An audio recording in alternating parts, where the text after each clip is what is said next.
it suits them, that is, and we Americans are quick to blame whoever is in power for the multitudinous seas.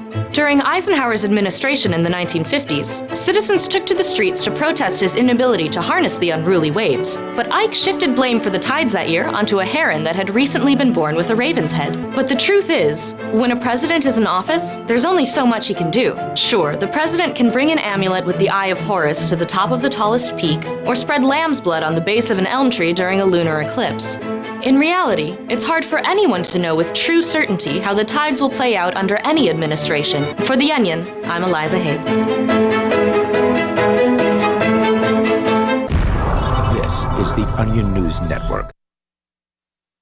You can stick it to the man and big tech. Join our FTL social mastodon at social.freetalklive.com.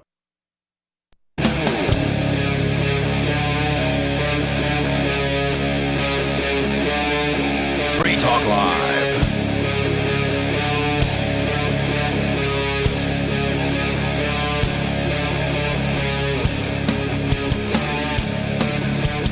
Welcome to Free Talk Live. The phones are open. If you want to join us here, the number is 603-283-6160. That's 603-283-6160. As always, you can bring up absolutely anything that you want to discuss here on broadcast radio, also online streaming. We've got a podcast. We're on satellite. You can get the show in a variety of different ways. And we appreciate everybody out there listening how it is that you prefer. Joining you here tonight, you've got Ian. And Bonnie. And Mark. Mark joining us remotely from a secretive location. I'm in Florida. I was like, is it secret? You didn't ask. All right, well. How was the latest trip in Honduras? I really enjoyed it. That's a secret. We have made some huge strides in getting Coral Beach up and ready to build. I'm very excited. I'm not announcing anything yet, but pretty soon you'll be able to buy a house there. Well, that's good. Wow, that's very cool. Or is it houses or townhouses or apartments, or is that too much to... Well, we're working on villas. Okay. We had a great deal of problems with the sort of condo thing. With the collapse of the ZA law, we can't just build what we want to build. Mm-hmm. Like Prospera, who has currently built the largest building on the island of Roatan, and it's there. I was at the top of it. It's called Duna, and it's a free zone. And this is what I had hoped to do at one point, but it doesn't look like that's going to happen. What about joining Prospero? Wasn't that an option on the table, something you were looking into? Right. So although that is supposed to be one of the powers of a ZA, at this time, with this administration, we don't see that happening. Now, so what is a villa? Sorry, I thought you were done. Yeah, a villa is kind of a house that's similar to the house that's next to it. Like a townhouse? Yeah, townhouse and villas, I think, are pretty similar. Townhouse is usually connected, though, right? There's usually a this won't be connected. Okay. That's so pretty separate. Cool. Yeah, this is Canal Side Villa. Mm. So you'll have your own little boat dock and be able to go into town if you want, or you can just use the Neptune's water taxi and not own a boat, which I highly recommend. The idea. You had a bad experience with that once, huh? I've had it more than once. I kind of think a villa sounds cooler than a condo. I think it does too. What do you think? Why do you think that is? Because you won't be hearing other people in your walls, and isn't that like what a condo is? A condo is an apartment? A condo's an apartment that you kind of have an ownership stake in. Yeah. Right? Yeah. Yeah, so obviously you'll hear some neighbors doing some things. If your condo's constructed well, which would have certainly been my goal, you won't hear them right next door. If your neighbor is sufficiently loud, it doesn't matter if there's 10 feet of space between you and them.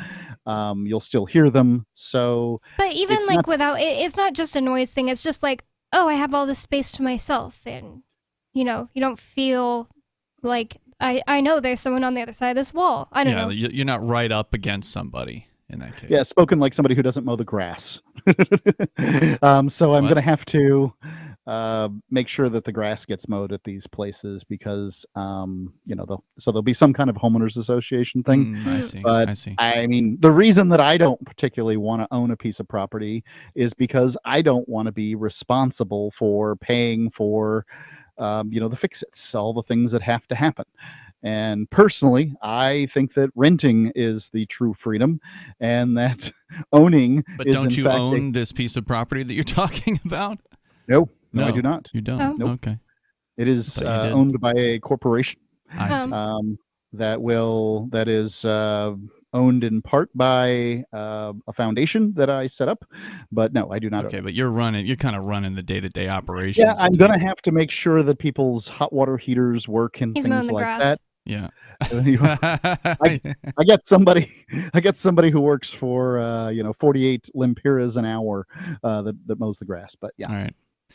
So I'm sure you'll be telling us more about this as it develops. But in other news, the FBI's back in the news, guys. They got caught, according to the New York Post. This is the headline here. FBI just got caught in yet more massive, outrageous FISA abuses. Somehow, well, I believe What is that FISA? It's a special court. We'll talk about that here in a second. Oh, it's FISA. You're calling it FISA? FISA, whatever. Visa, FISA, FISA. The Foreign Intelligence Surveillance Act is what it stands for. And while the headline may indeed be correct that it is massive and outrageous, I suspect that most people just simply won't be outraged enough to care about it because, they keep getting away with it. There's not any kind of way to stop these people, it appears. One thing in your case that amazed me, it just amazed me. I was completely godstopped. It didn't matter what the FBI did.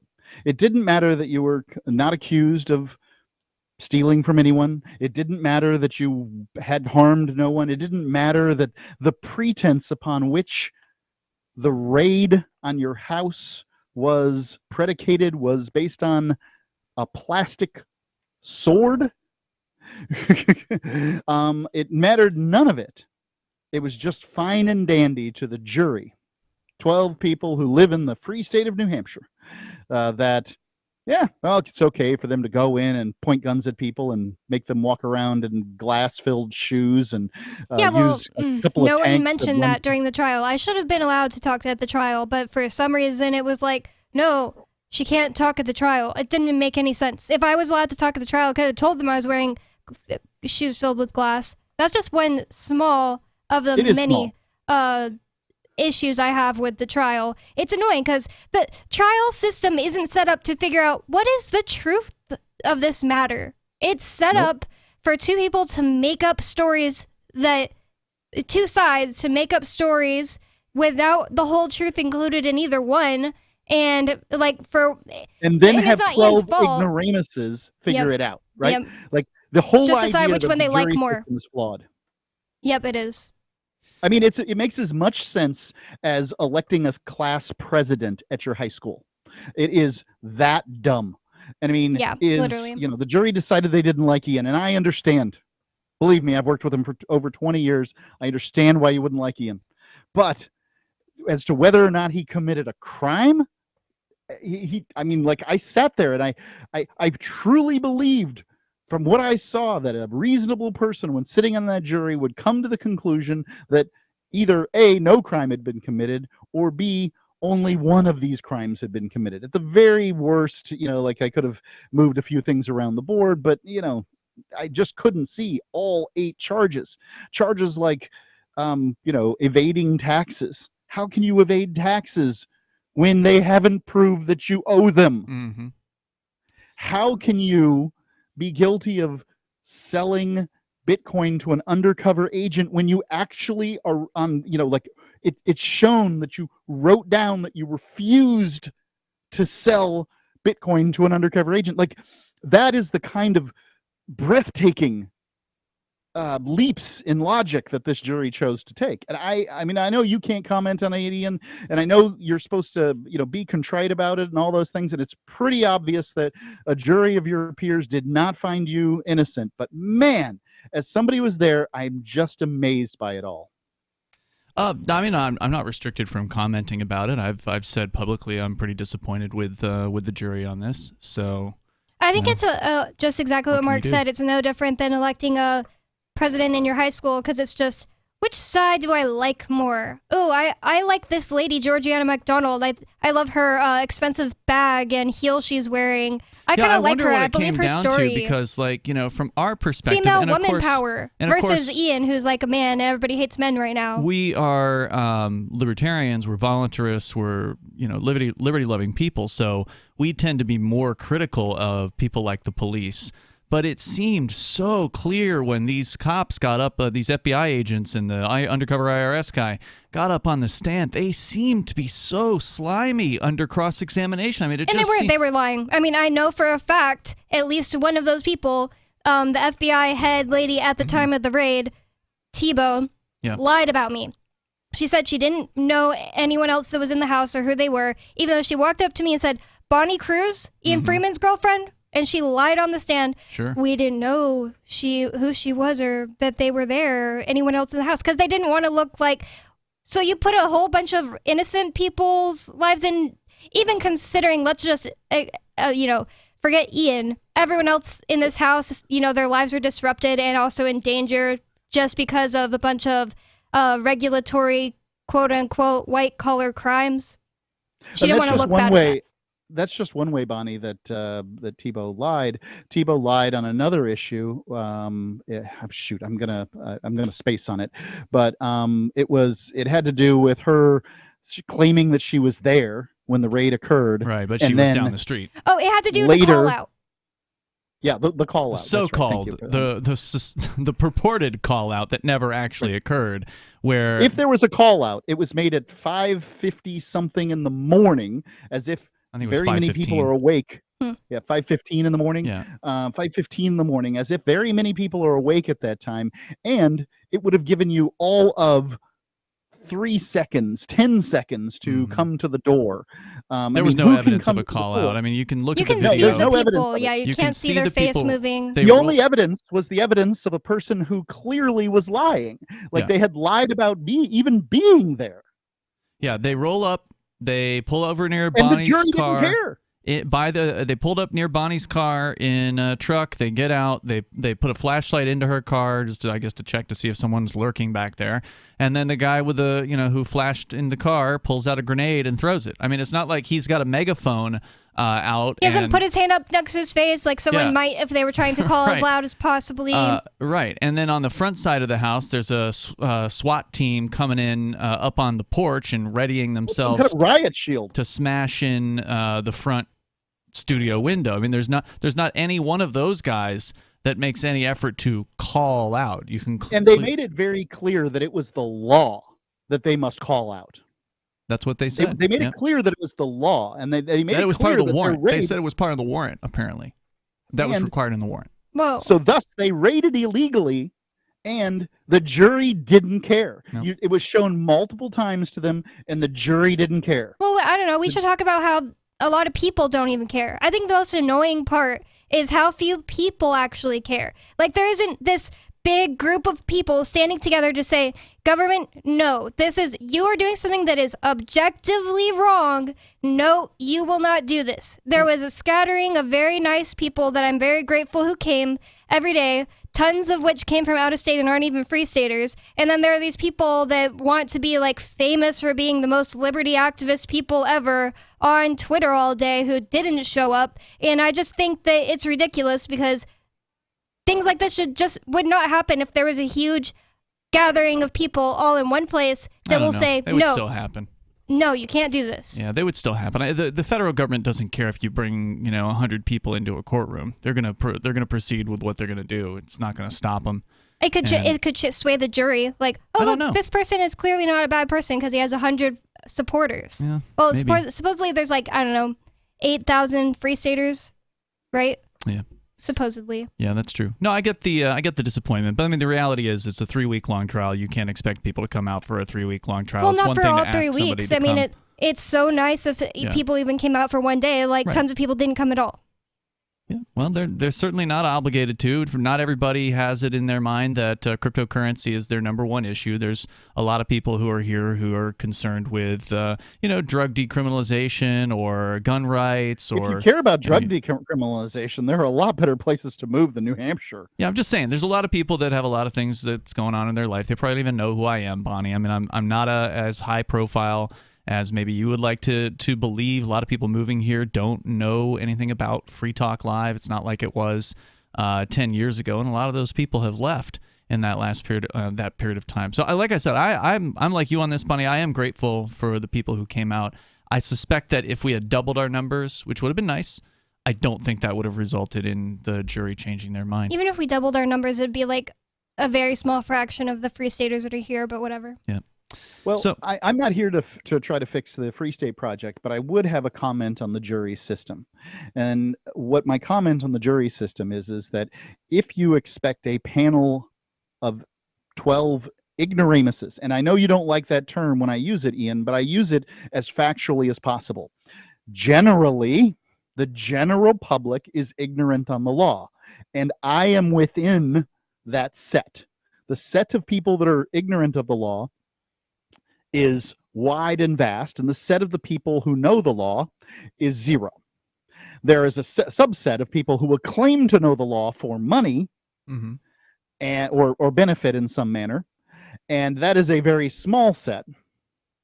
But they don't ask any of those people. If you would have had a trial by, I mean, in any civilized country, you would have gotten a trial by 3 judges. If you would have had a trial by 3 judges, I suspect you would have gotten a more true ruling on what is the law. Yeah, hard to really say. I mean, I tend to agree. I think it would have been probably the right choice to make would have been to go with a bench trial in this case. But, hindsight's 2020. Hindsight's 2020. Took the risk. So we are going to appeal, of course, the Crypto 6 case. If you're curious to learn more about it, you can go to thecrypto6.com. Our co-host Aria, she is out tonight. It's less about how many people show up to the trial and more about how disappointing it is that there are so few people on this planet that know the difference between right and wrong morally. So few people who have any type of cojones and want to be able to say, I'm not a slave and I won't live as a slave, and these people are doing something that's wrong. You're referring to the jury at this point? No, the jury and everyone on this planet. Yeah, it is definitely sad, the state of humanity. I mean, we are essentially all living on a big slave plantation, and when you're surrounded by a bunch of other slaves, then the slaves rule, unfortunately. And that's one of the reasons why we're trying to, I think, get as many people who have broken out of that mindset to migrate here to New Hampshire and join together for whatever value that can confer. And I think there is value in it, even though Mark is pretty skeptical about it these days. I think there's value in it too. I mean, I wouldn't have had someone help me scare a dangerous criminal off my porch the other day if I didn't live in a house with a bunch of people who moved from different states to come together for the New Hampshire freedom movement. Yeah. It is a great community. There really is. There are a lot of good people here. Let me defend my position on New Hampshire, because as is common on this show, that's how we make a living, right? You and I argue for a living and have done so for 20 years. But as is common on this show, you characterize my position as not exactly the way I would characterize it. I had to make a decision recently as to what state I was going to claim as my residence. I don't live in the United States very much, but I don't live in Honduras enough to claim it as my residence for tax purposes, what they call a tax home. So I had to pick a state. And I picked the state, and that state was New Hampshire. And the reason I picked New Hampshire was because, my friends are there, and I really like the description by what's the gentleman's name, Jeremy Kaufman, that it's the libertarian homeland. While I do not believe that the Free State is free, and while I would say that a place like Prospera or Morazan.city are both currently freer than New Hampshire will be within my lifetime, that it is still the choice I would like to make as far as where's my tax home? Because I'm already pretty free. I can, pay off the government the ways that I need to pay the government off in order to do the things that I want to do. And that's the trade that you make currently for freedom. You're going to have to give one of these organizations that claims dominion some money in order to do the things you want to do, in order to get them to leave you alone. It's a strange definition of freedom. I mean, you're essentially saying that being forced to pay a tribute to a criminal enterprise is freedom. And I think most libertarians probably would disagree with that particular sentiment. I understand it does afford you the ability to be left alone, and that's what happens when you pay off the gang. And that's what freedom is, right? Freedom is the being left alone. Paying to be left alone is paying for freedom. And it's a one way to look at it, Mark. That's for sure. I think it's a little twisted. You want to do without being inhibited, and I understand that your position is that you choose like the top things that you want to do without being told you can't do them.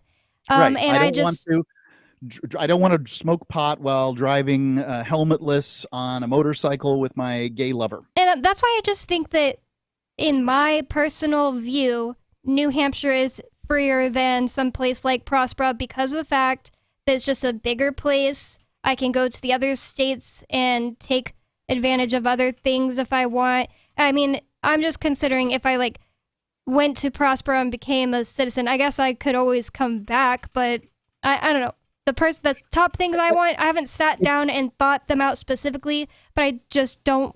I can understand being consider old. that the thing that you want, Bonnie, consider the thing that you want is to shop at Walmart and to be able to live a normal American life. More like Hobby Lobby, Home Goods. Okay? Right, I'm not making fun of that. I'm telling you that that's exactly true.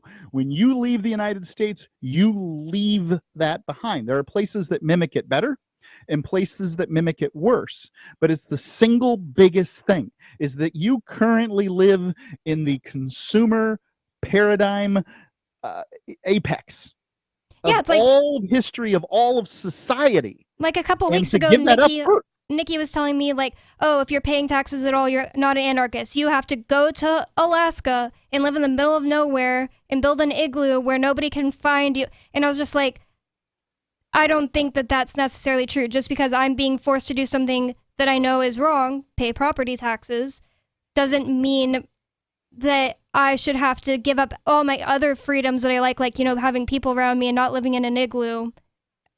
Yeah, it's a ridiculous statement to say that you can't be an anarchist. Prospa is not the same thing. It's a ridiculous statement to say you can't be an anarchist if you pay any taxes, because I guarantee you... Anarchist is what you believe. Every single one... Yeah, anarchism is just a belief.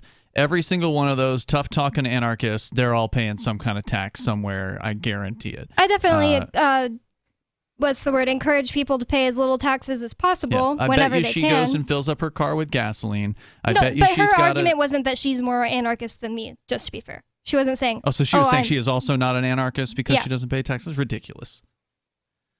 But anyway, if you want to comment, you can join the show here. The number is 603-283-6160. But also, I think it's pretty silly to say that if you pay a gang, that you are free. And I think to me, being free means that there's not a criminal enterprise around extracting your wealth from you at any kind of arbitrary point. And that you would have, if there were, you would have the freedom to defend yourself against those people, which obviously you do not have the freedom to do when it comes to the criminal gang known as the government. There's more coming up here, though. The number is 603-283-6160 if you want to weigh in. Plus, we got to get to the FBI and the latest shenanigans. Excuse me, is this where I get a license to start a new business? I wouldn't be hasty. You have to get a license to go out of business, too, you know. Oh, well, look, I've invented this little anti-gravity machine, see? Oh, is that why you're walking 2 inches above the floor? Oh, yes, it's very comfortable. It saves on shoe leather. Yeah, well, you have to fill out these forms and report to the Human Services Department of Manpower Orientation and register with the Fair Employment Practice Commission, the Wage and Hour Division of the Employment Standards Administration, the State Sales and Income Tax Division, the Internal Revenue Service, and the Social Security Administration of the Department of Health, Education, and Welfare, and, of course, OSHA. OSHA? I thought that was a little town in Wisconsin. You'll find out. Say, floating around like that could be dangerous. Have you checked with the Consumer Product Safety Commission? Well, not yet. Come to think of it, you actually are flying, aren't you? Look, you need to go over to the Federal Aviation Administration and the Transportation... It's very hard to get anything done these days if you're in business, but free enterprise built this country. Think what could happen if we don't keep it free. A public service of this station and the Center for the Defense of Free Enterprise, Bellevue, Washington. We just can't have people floating about unregulated, you know. From Feature Story News in Washington, I'm Nick Harper. US President Joe Biden and House Speaker Kevin McCarthy are meeting at the White House after negotiations on increasing the US debt limit stalled. They remain at odds over budget cuts demanded by the Republicans as a condition for raising the debt ceiling. Failure to do so could result in the US defaulting on its debt and causing havoc in the global economy. Ever since Kate Fisher reports from Washington. President Joe Biden and top Republican Kevin McCarthy spoke on the phone on Sunday as the president was travelling back from the G7 summit in Japan, a trip he cut short to deal with the threat of default. Earlier, he described Republican proposals as, quote, simply, quite frankly, unacceptable. Treasury Secretary Janet Yellen has reaffirmed that she considers June the 1st a hard deadline to raise the debt ceiling. Otherwise, the US risks defaulting on its loans and causing a global economic crisis. The European Union has fined Facebook's parent company Meta $1.3 billion over the transfer of EU user data to the US. The company has said it will appeal the decision. South Carolina Senator Tim Scott is running for president in an increasingly crowded Republican field for the party's nomination. FSN's Tony Waterman has more. In his announcement speech, Senator Tim Scott focused heavily on the theme of upward mobility, saying America is the land of opportunity and not the land of oppression. Scott, who is the only black Republican senator, denied the country is racked with racism, but instead blamed the Biden administration for moving the country backwards, saying the radical left is attacking every rung of the ladder that helped him climb. Scott is the sixth Republican to announce a bid for the White House, but he has garnered less than 5% of support in recent polls. Florida Governor Ron DeSantis, who is seen as the biggest challenger to frontrunner Donald Trump, is expected to launch his own run later this week. The United Nations has warned that the healthcare system in Sudan risks collapse. The assessment comes after the Sudanese government and the Rapid Support Forces agreed a week-long ceasefire over the weekend. FSN's William Denslow reports from UNHQ in New York. More than 800 civilians have died in Sudan since fighting broke out more than a month ago, and the United Nations warns the situation on the ground is deteriorating. Speaking at a Security Council meeting, the UN Special Representative for Sudan, Volker Perthes, said 2/3 of hospitals have been forced to close. The warring parties have fought their war with little regard for the laws and norms of war. The UN fears that fighting between the army and RSF risks exacerbating ethnic tensions in the country. The world body's calling for $2.6 billion to help roughly 25 million people in need of humanitarian assistance. From Bureaus Worldwide, this is FSN. Don't miss a moment of Free Talk Live. Get our archives daily via our podcast at feeds.freetalklive.com.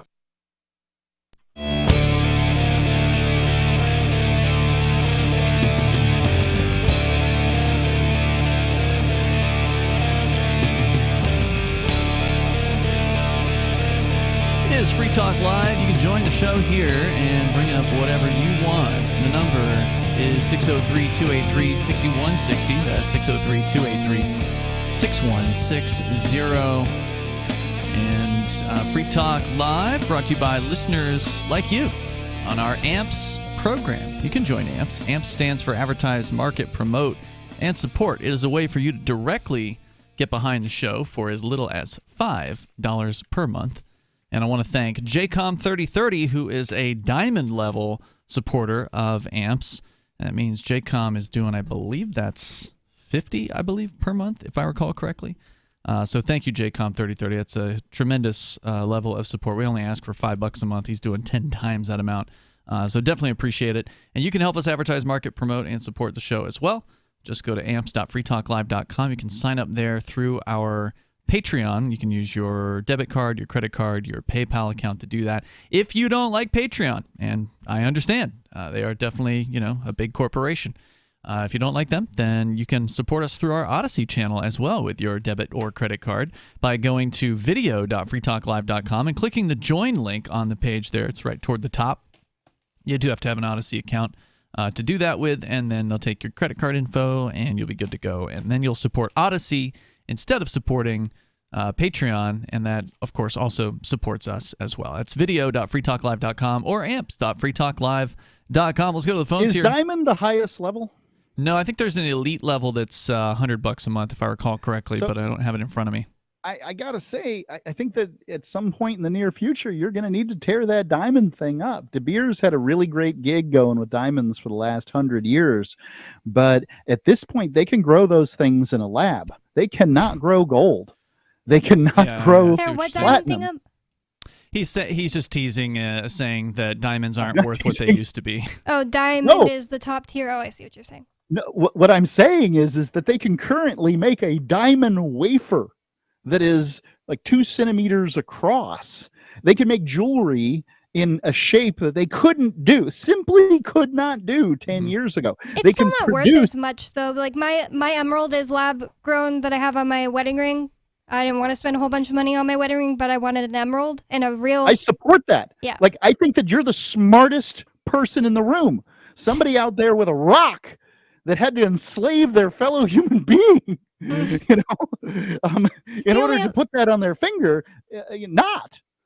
The only other thing is that, like, a lab-grown emerald like mine is more likely to break in my lifetime than, like, one that came from the ground. It'll be 1/10 of the value of the cost when you do. No, rocks are just rocks at this point. And it's really pretty. It's you can have a 40-carat lab-grown emerald right now if you want to have it. 40 carats. It could be this giant thing that you can no longer use your left hand. And these things just and then shortly after that, anybody can have it. Pretty soon, it's going to be something like $10 a carat, and where people are going to wonder why in the heck we ever did this. I want to go to the phones here. Let's talk to Sahid. He's in Maryland. You're on Free Talk Live. Go ahead, Sahid. Hey guys, I was just hearing your conversation earlier about taxes, and I just had a quick comment, or wanted to hear you guys' thoughts on, because the way that I look at it is that sales tax is something that's the person you're buying from is going to pay, regardless, like they're holding it and they're going to go ahead and pay the government for it to go ahead and have the, I guess, the privilege to go ahead and sell you something. Mm-hmm. So it's not something that you're directly paying. Whereas with the property tax, it pretty much is. It's like you're paying the government pretty much directly, right?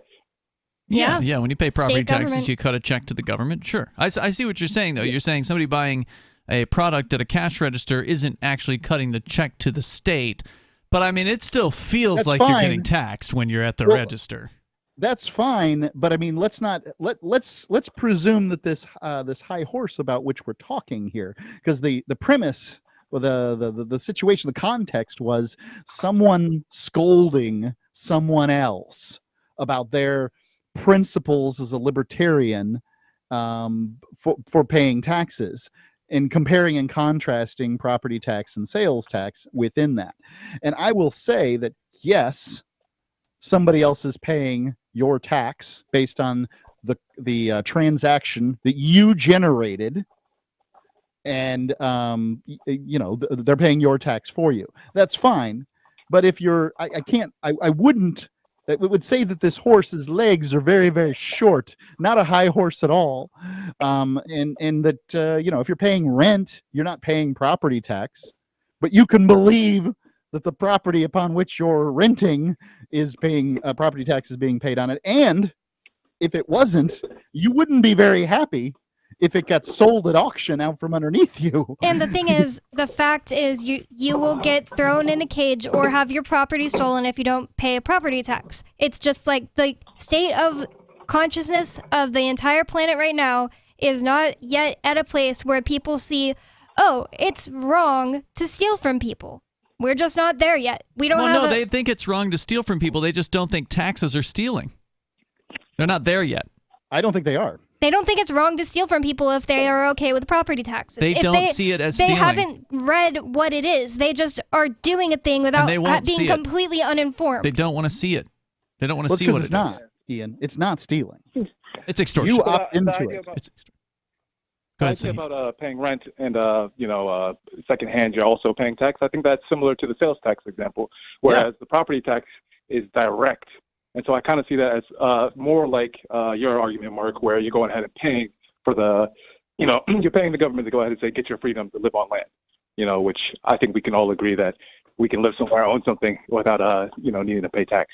But, sure, but that's not even true. You can pay them $3,000 or $8,000 or whatever $1,000 per year for property tax, and then they're still going to come back and say, "Oh, well, you can't have a garden in your front lawn, or you can't have this, or you can't do that. You can't paint your fence. Yeah. You can't do this. Can't build your watchtower. You got to ask us permission for everything you want to do." And that while there are a few exceptions to this, like there's a few towns in New Hampshire that have no zoning, for instance, so there are places you can go where they'll molest you less. Just paying the gang doesn't necessarily mean they're going to stop molesting you. Yeah, I mean, I agree. Yeah, I was just trying to compare the two, property tax and paying for your freedom, and versus something more like sales tax or paying rent as something that's indirect, where it's the other person basically going ahead and doing the paying, and so it's on them morally. I don't really think that these. I don't really think that on the item people paying pay the tax regardless. Taxes in a place where they'll go to jail if they don't pay them is ever really immoral. I think that if you want to stop doing as much as possible, that's a good thing. But I don't think that you're a bad person if you just pay the tax because you're the one being stolen from. Yeah, there's nothing wrong with paying the criminal to not break your legs. I mean, if that's what the situation you're in, I wouldn't judge somebody for doing that. What's immoral is when you do something wrong to someone else because you were told to do so. Like, well, I'm a cop and I got told to go stop that person from using their First Amendment right to free speech. I put them in jail for passing out flyers. It's just my job. I was just told to do it. Like, if you are acting in whatever actions you put out into the world that are wrong, aka not right, aka you don't have a right to do it objectively, is wrong.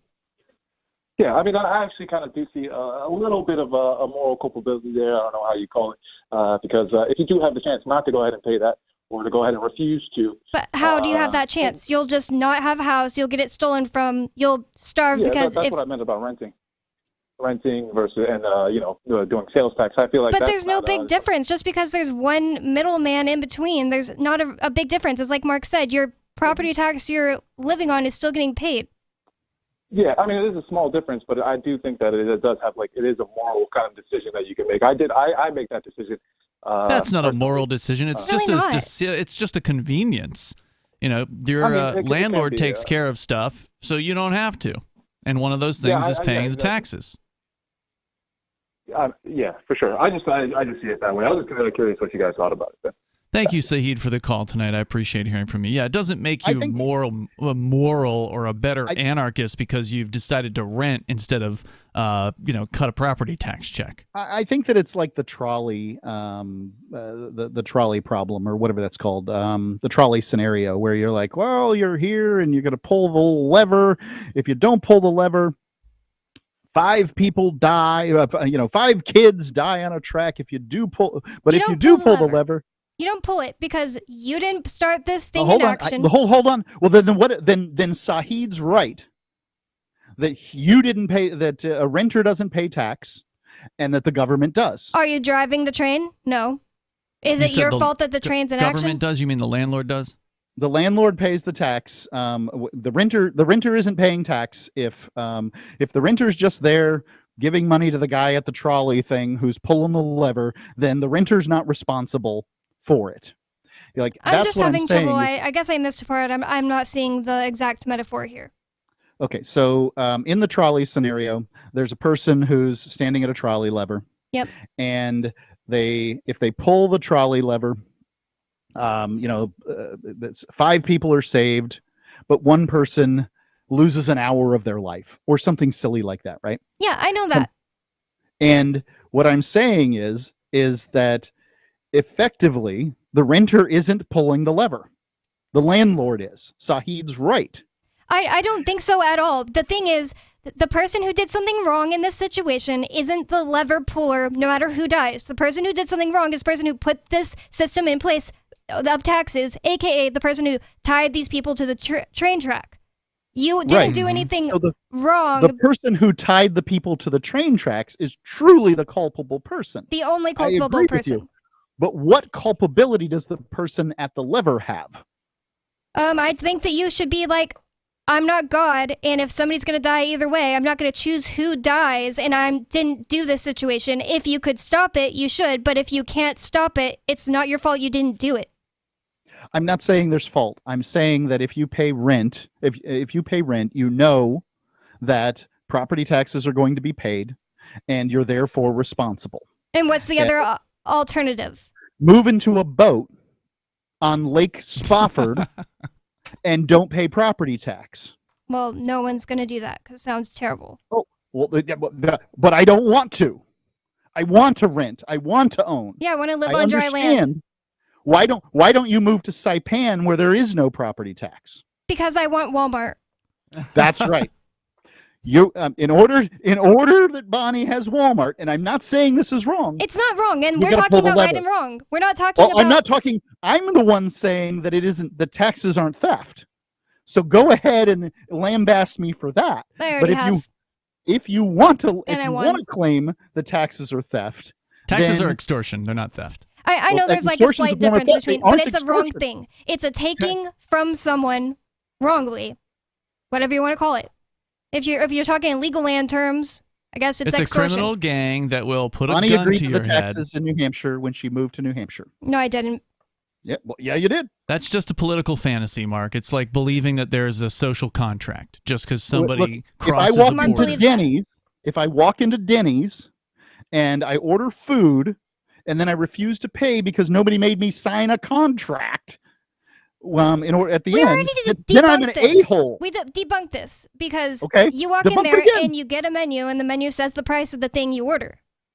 You're right, and if you and you know full well that your property, when you buy it in New Hampshire, has property tax. But it's not like I'm taking from somebody else. It's not like there's somebody that actually mows my lawn and all this stuff that I need to pay for that I'm taking from them. In the situation of Denny's, that's somebody who owns this vegetable that I'm about to eat and puts time and effort into cooking it, brings it out to me. I'm actually stealing from that person. So, well, actually, the town of Keene, New Hampshire owns your property.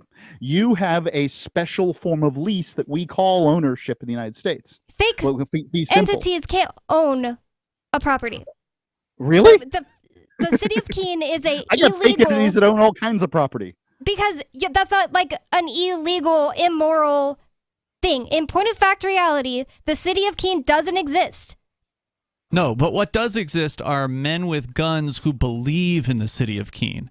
There are a bunch of these people who have joined together as a criminal enterprise to extract the hard-earned wealth of the people that they are dominating in this particular geographic area. I agree with you, Bonnie. There is no city of Keene. That's simply a political fantasy. It is it's a corporation. There are places you can move and not pay property tax. Like where? You won't have Walmart, though. You will have Joatan in Saipan, though. Joatan? Yeah, there's it's Joe A. Tan or something like that. Is the guy's name? It was Chinese. Tan being his last name and his first name being Joseph. Like it's a department store. A department store. Well, it's a bunch of things. It's a family, and they own an entity that doesn't exist called Joatan Enterprises or something like that. And among the things that they own is this, call it a Sam's Club knockoff.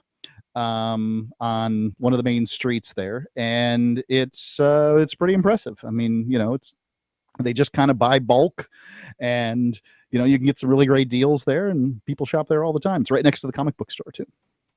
Yep, but there is still a criminal enterprise there, and they still must have taxes to support their entity, right? Yeah, their taxes come from you, the American taxpayer, because largely they are funded by. So living there is immoral.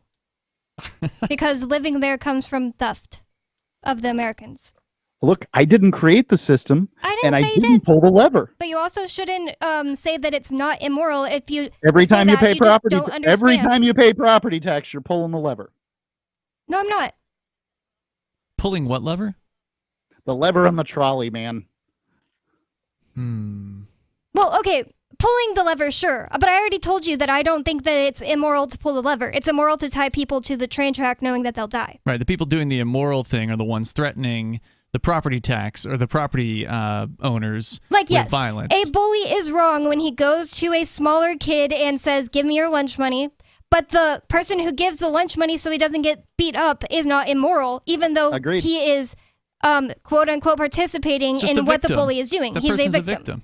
I agree, but I try to avoid as many taxes as possible. So do I. While we have a property conversation taxes is an important one.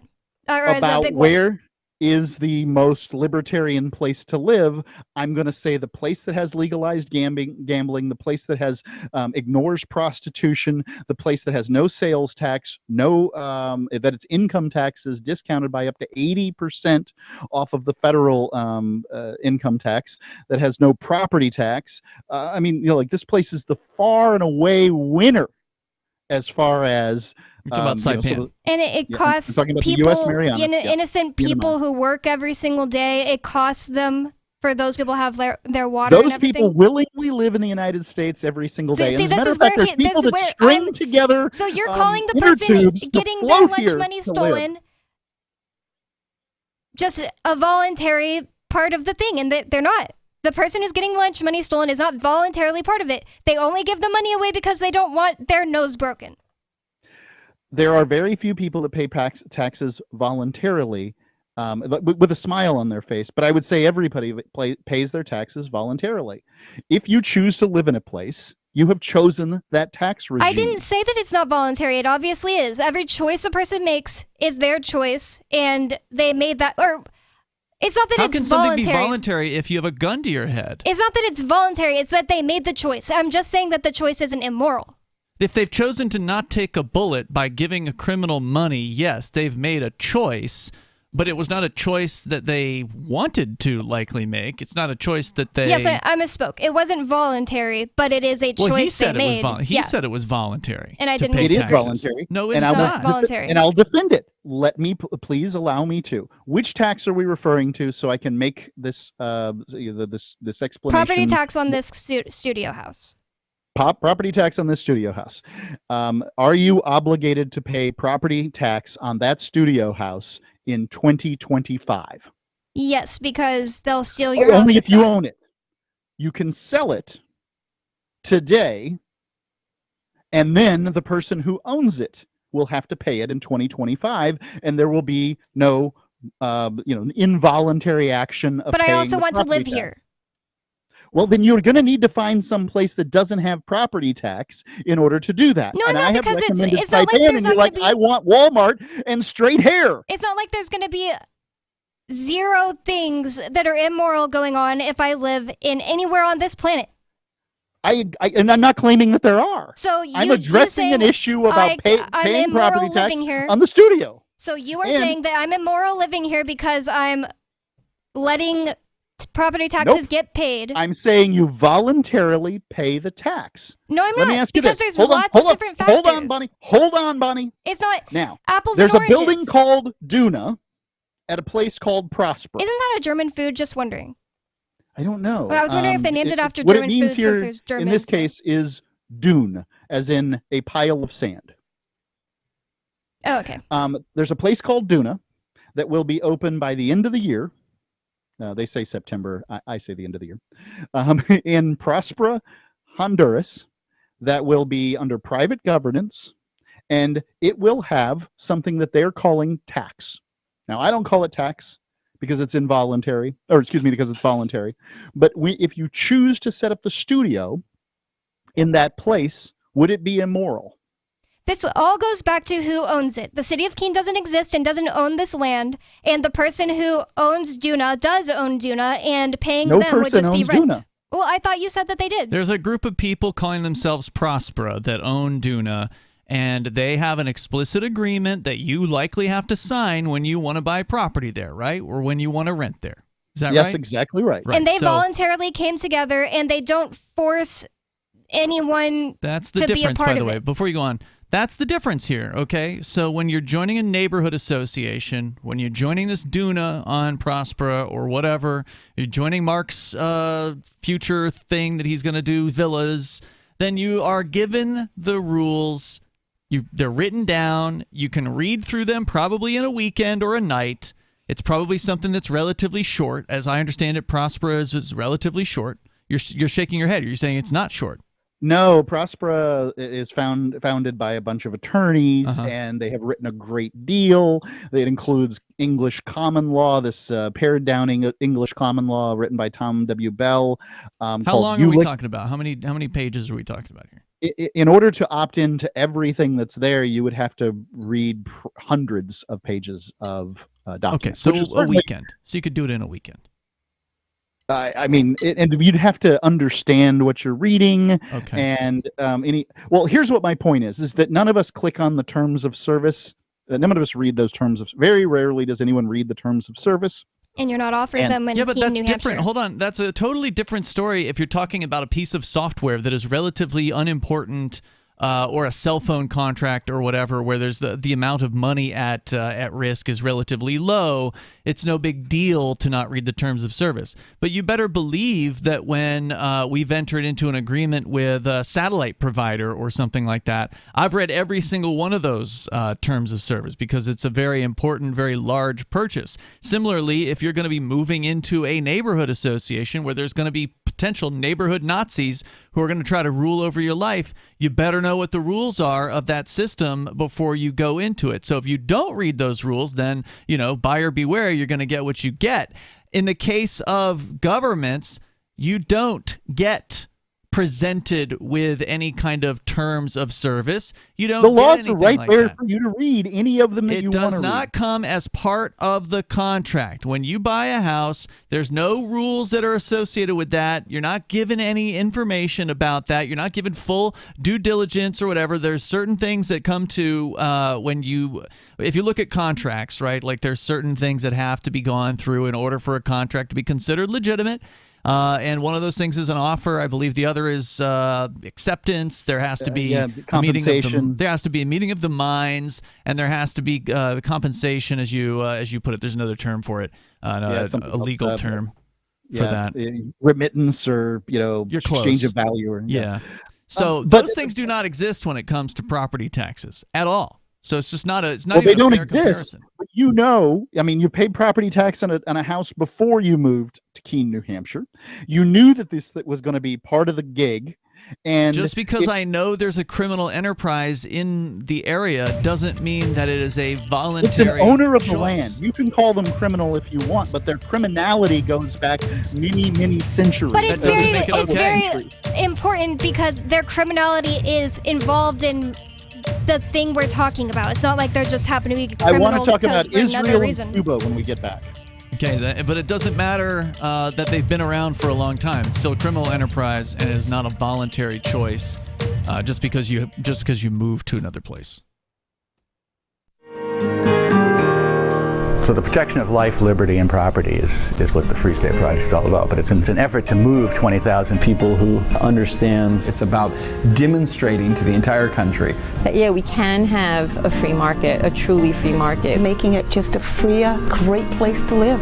It's the world's largest voluntarist libertarian community, and it's only getting bigger. That's amazing, to be able to move to a place where other people passionately believe in being free and independent. What the Free State Project is managing to do, though, is to put their money where their mouth is. It's physically getting up across the country and saying, let's go someplace and let's demonstrate the power of these ideas. There's a lot of kind of philosophy that surrounds liberty. There's a lot of thinking about it and talking about it. But here in New Hampshire, people are doing it. 101 Reasons Liberty Lives in New Hampshire, a documentary by Free State Project Early Movers. Watch it free at 101reasonsfilm.com. 101reasonsfilm.com.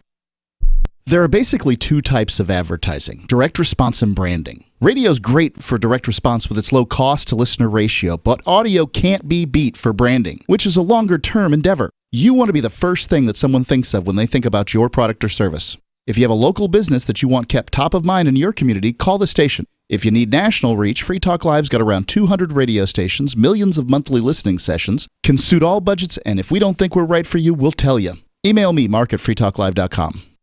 What if you want to hear the latest episode of Free Talk Live, but all you have is your phone, you forgot to download our archive, and you have no data connection? You can call our Listen line at 641-793-0191. That's a long-distance number, so you may incur charges. If not, listen as long as you want. 641-793-0191. The Free Talk Live Listen line, 641-793-0191. You're listening to the live edition of Free Talk Live. Hour number 2 is next, after the news, here on the Liberty Radio Network at LRN.FM. From Feature Story News in Washington, I'm Nick Harper. US President Joe Biden and House Speaker Kevin McCarthy are meeting at the White House after negotiations on increasing the US debt limit stalled. They remain at odds over budget cuts demanded by the Republicans as a condition for raising the debt ceiling. Failure to do so could result in the US defaulting on its debt and causing havoc in the global economy. Ever since Kate Fisher reports from Washington. President Joe Biden and top Republican Kevin McCarthy spoke on the phone on Sunday as the president was travelling back from the G7 summit in Japan, a trip he cut short to deal with the threat of default. Earlier, he described Republican proposals as, quote, simply, quite frankly, unacceptable. Treasury Secretary Janet Yellen has reaffirmed that she considers June the 1st a hard deadline to raise the debt ceiling. Otherwise, the US risks defaulting on its loans and causing a global economic crisis. The European Union has fined Facebook's parent company Meta $1.3 billion over the transfer of EU user data to the US. The company has said it will appeal the decision. South Carolina Senator Tim Scott is running for president in an increasingly crowded Republican field for the party's nomination. FSN's Tony Waterman has more. In his announcement speech, Senator Tim Scott focused heavily on the theme of upward mobility, saying America is the land of opportunity and not the land of oppression. Scott, who is the only black Republican senator, denied the country is racked with racism, but instead blamed the Biden administration for moving the country backwards, saying the radical left is attacking every rung of the ladder that helped him climb. Scott is the 6th Republican to announce a bid for the White House, but he has garnered less than 5% of support in recent polls. Florida Governor Ron DeSantis, who is seen as the biggest challenger to frontrunner Donald Trump, is expected to launch his own run later this week. The United Nations has warned that the healthcare system in Sudan risks collapse. The assessment comes after the Sudanese government and the Rapid Support Forces agreed a week-long ceasefire over the weekend. FSN's William Denslow reports from UNHQ in New York. More than 800 civilians have died in Sudan since fighting broke out more than a month ago, and the United Nations warns the situation on the ground is deteriorating. Speaking at a Security Council meeting, the UN Special Representative for Sudan, Volker Perthes, said 2/3 of hospitals have been forced to close. The warring parties have fought their war with little regard for the laws and norms of war. The UN fears that fighting between the army and RSF risks exacerbating ethnic tensions in the country. The world body's calling for $2.6 billion to help roughly 25 million people in need of humanitarian assistance. From Bureaus Worldwide, this is FSN. With FSN Spotlight, I'm Simon Marks. Today, remembering the novelist and writer Martin Amis, who has died of throat cancer at the early age of 73. From the 1980s all the way up until the present day, he produced some of the most sparkling writing in the English language. The Rachel Papers, London Fields, and of course, Money. It was in the blood. He was the son of Kingsley Amis, one of the most successful novelists of the last century.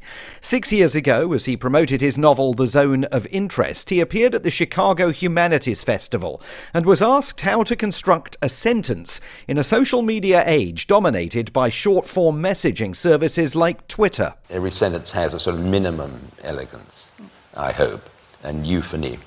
And really, the process is saying the sentence, sub-vocalizing it in your head until there's nothing wrong with it, not repeating in the same suffixes and prefixes.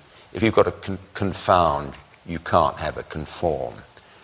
If you've got invitation, you can't have execution. You can't repeat. those, or an ing, or a ness, all that has to be one per sentence. And I think the prose will give a sort of pleasure without you being able to tell why. Martin Amis. He died at his home in Florida. With FSN Spotlight, I'm Simon Marks. And the main news again, US President Joe Biden and House Speaker Kevin McCarthy are meeting at the White House after negotiations on increasing the US debt limit stalled. The European Union has fined Facebook's parent company Meta $1.3 billion over the transfer of data from Europe to the US. And South Carolina Senator Tim Scott has announced he's running for the Republican nomination for the 2024 presidential election. That's Feature Story News. Nick Harper reporting. As a police officer, I constantly live in fear that I might be filmed brutalizing a civilian. It's something you know from the time you're a cadet. The slightest civil rights infraction in front of anyone who's looking, and the next thing you know, you're surrounded by cameras and trending on Twitter. No cop should have to worry about that. Practically every precinct I know has somebody serving desk duty just for acting on deeply rooted prejudices when somebody had a recording device on them. It happened to my partner, and it even happened to our own captain. One day he's just kicking an unarmed pedestrian in the ribs when all of a sudden people with cameras are everywhere, and then they just start shooting what he was doing, all 6 minutes of it. I can't help but think sometimes that could have been me ending up at that desk job. You never know which day of total impunity will be your last, but for a cop, that's just our daily reality.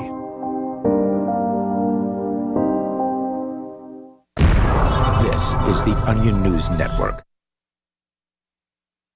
We're still not sure why you'd want to watch, but our video feed is streaming nightly for free at cam.freetalklive.com.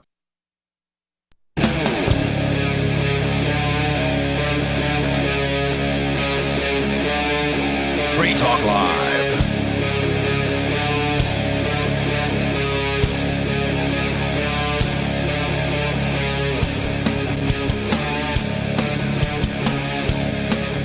It is Free Talk Live. The phones are open. If you want to join in, you can. The number is 603-283-6160.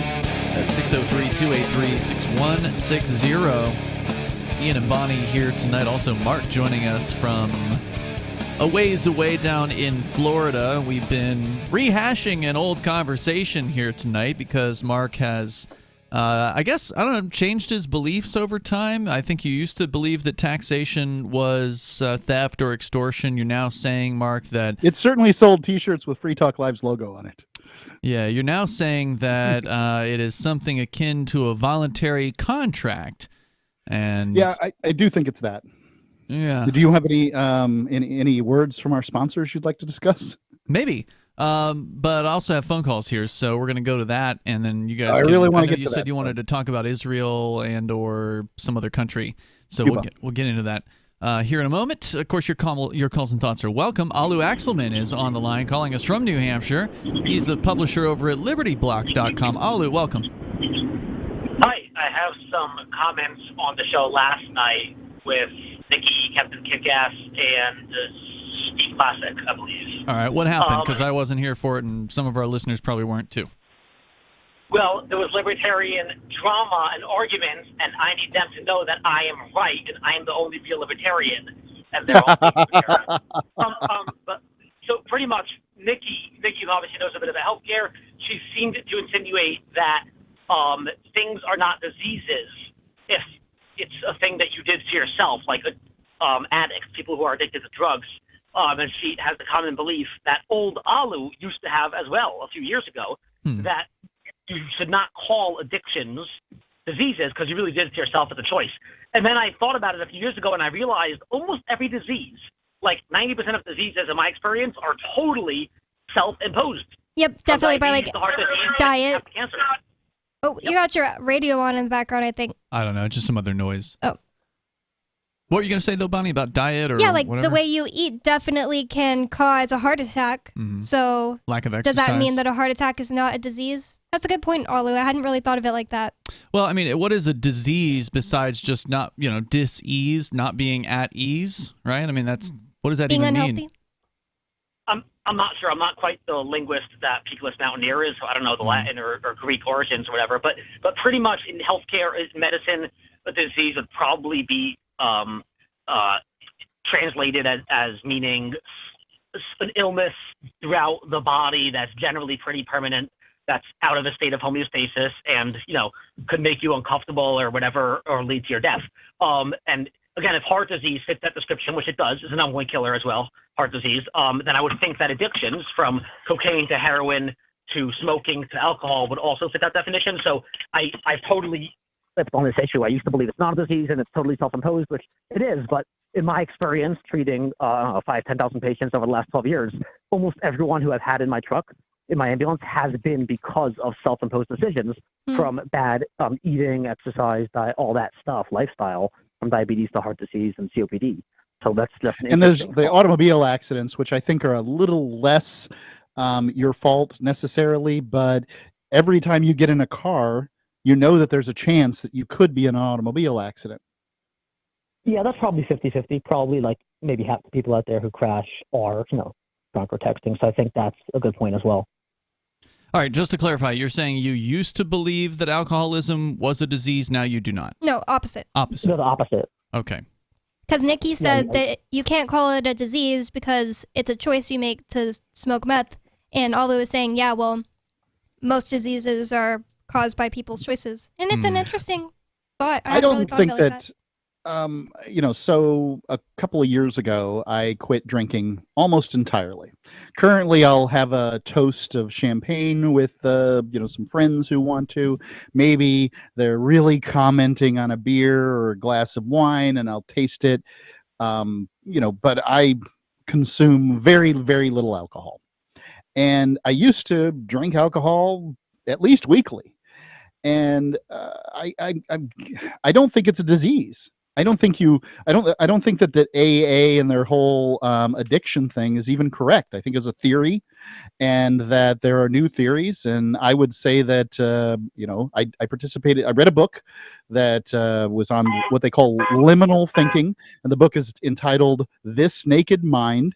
And they said that I could choose to drink as much as I wanted to drink, and by a month after I'd read the book, that was a true statement. I think that I had to do very little work, and that that I don't think you have to be controlled by this stuff. I don't think you have to be controlled by sugar, alcohol, or tobacco, or anything else. I think it's not a disease. There's two things. The first one is, are mental health problems diseases, or are they not diseases? The second one is, you can not be controlled by sugar, but if you did eat sugar and you didn't know that there were these health problems, connected, and then you got the disease, it doesn't really matter because now you have the disease. You have diabetes. It doesn't make it not a disease just because it was your choice. I think that alcohol specifically isn't terribly addictive, and that it's mostly societal programming. Yeah. Now, I do think that addiction.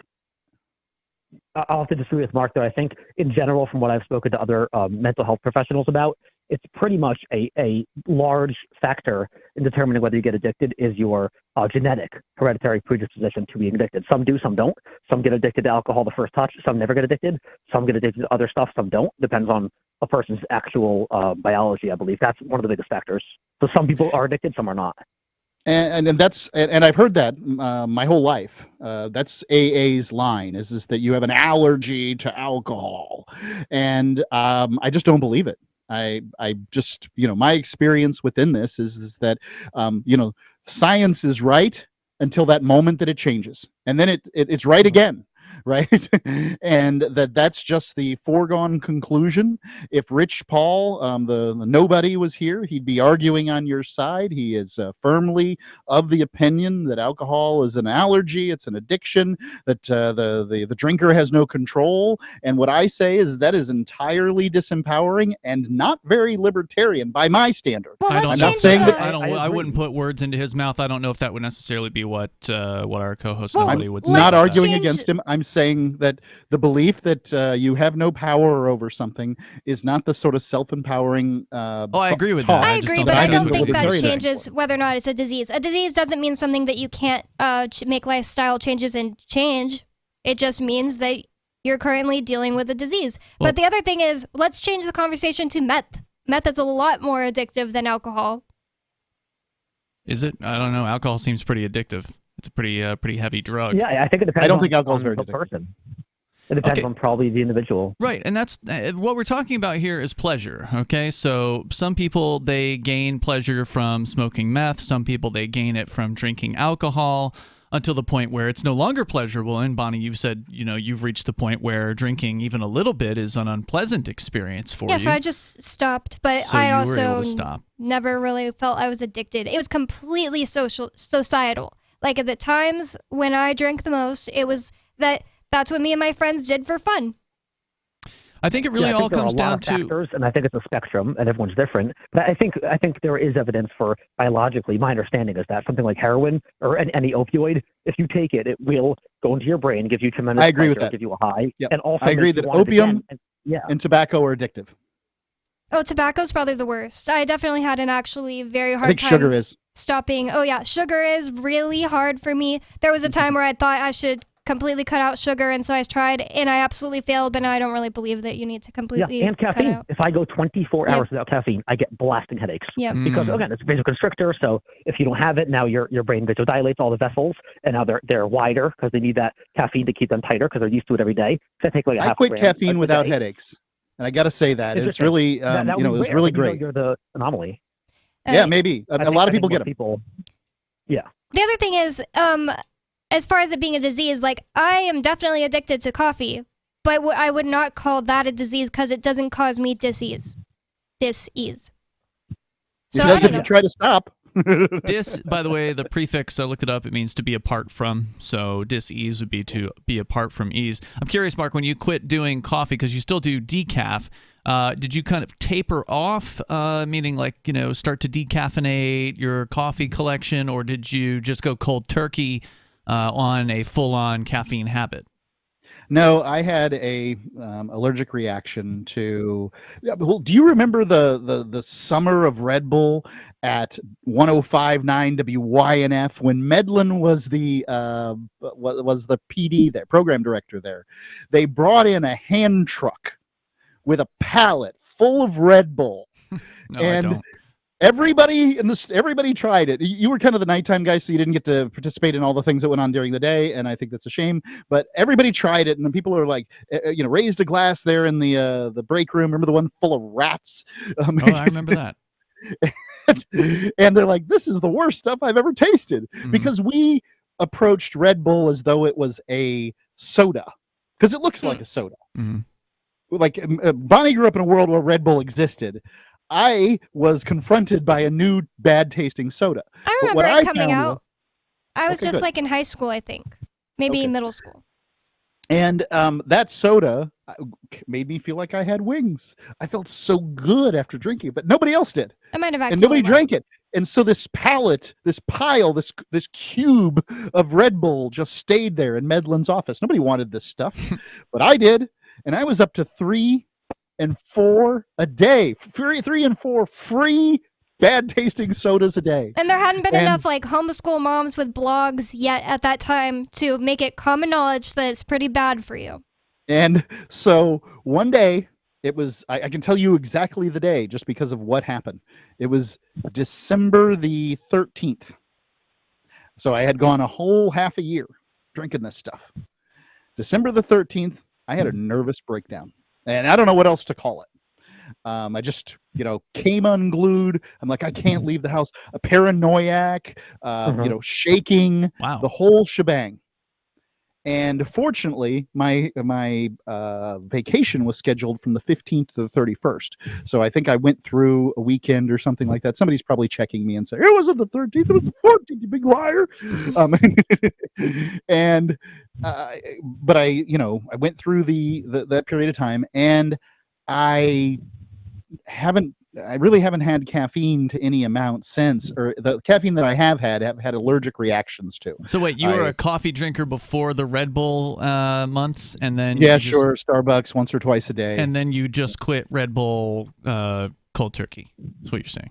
I quit everything cold turkey. Okay. I can't do stimulants, and I haven't been able to for 20 years. I also had like a pretty, I wouldn't say it's as bad as yours, but a really bad time when I took like a Starbucks triple shot thing while already having drank a lot of caffeine during the day and not getting a lot of sleep and driving for like, I don't know, 12 hours when I drove from Texas to Maine to go knock on doors for Young Americans for Liberty.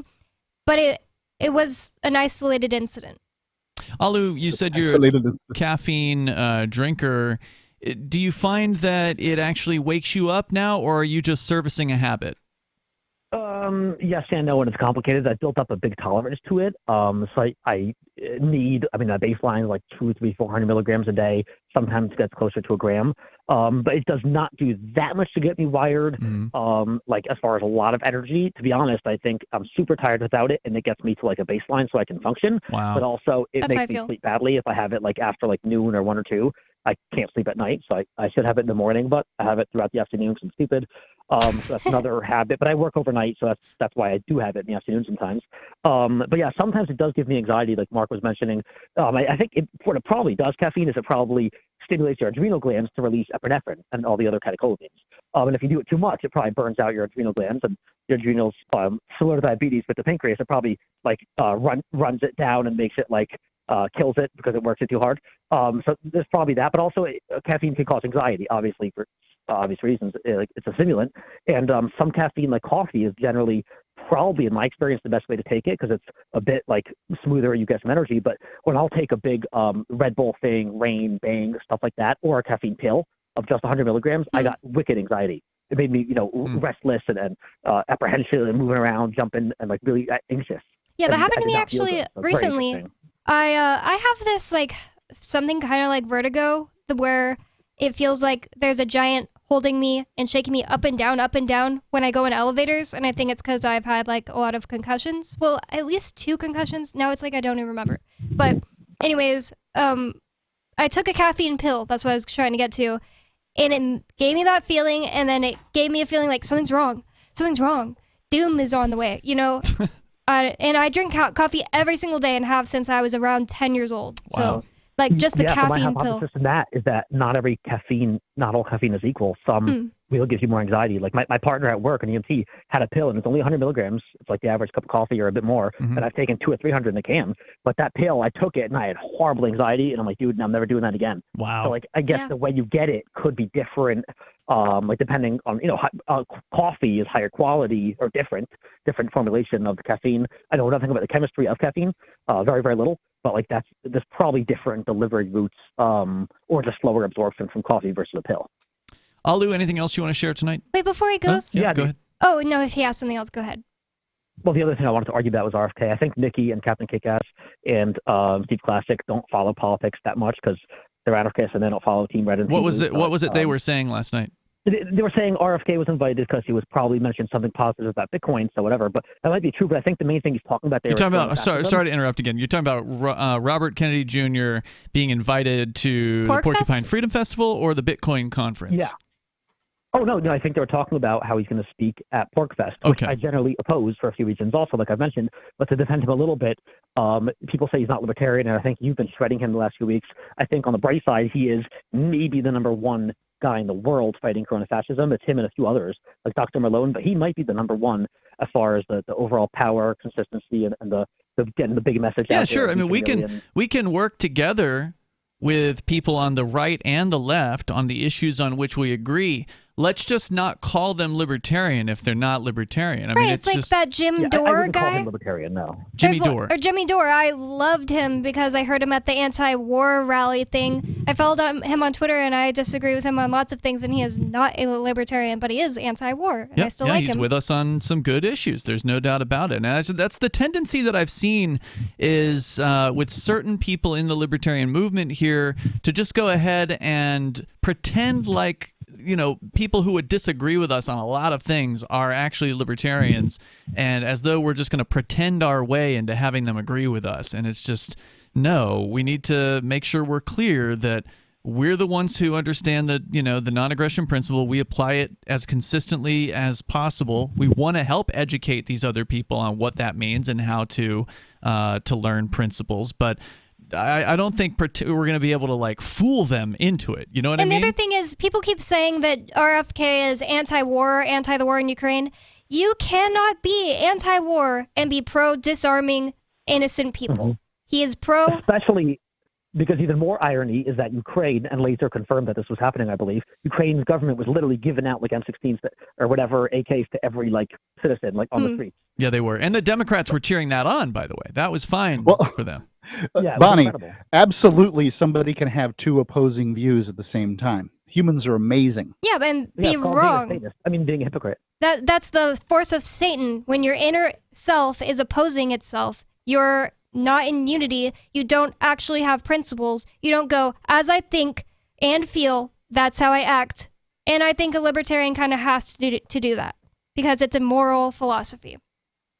Yeah, as far as RFK, I think the big thing we should focus on now with the few weeks we have left is all of us, and including Dennis and all the others, should be putting all of our effort into having RFK rescind his stupid gun control rule and also convincing him to stay for the whole time. The reason they never allowed day passes at PorcFest, much to my chagrin and my dad's, is that they wanted us to experience the whole thing for the week and walk around and have the experience. What do you mean? They got day passes? Yeah, they have day passes. I was under the impression they never had any day passes. No, they've always had day passes. Dennis and the others have told me, no, they have not. Maybe they changed it. That I've never heard of. I know there's people who come up for one for a single day. Tickets, I'd be shocked if they'd gotten rid of day passes, but if that's what they're saying... Nobody used a day pass last year, didn't he? I have no idea. I don't know. I mean, you always pay the most for it. Around and experience the liberty thing.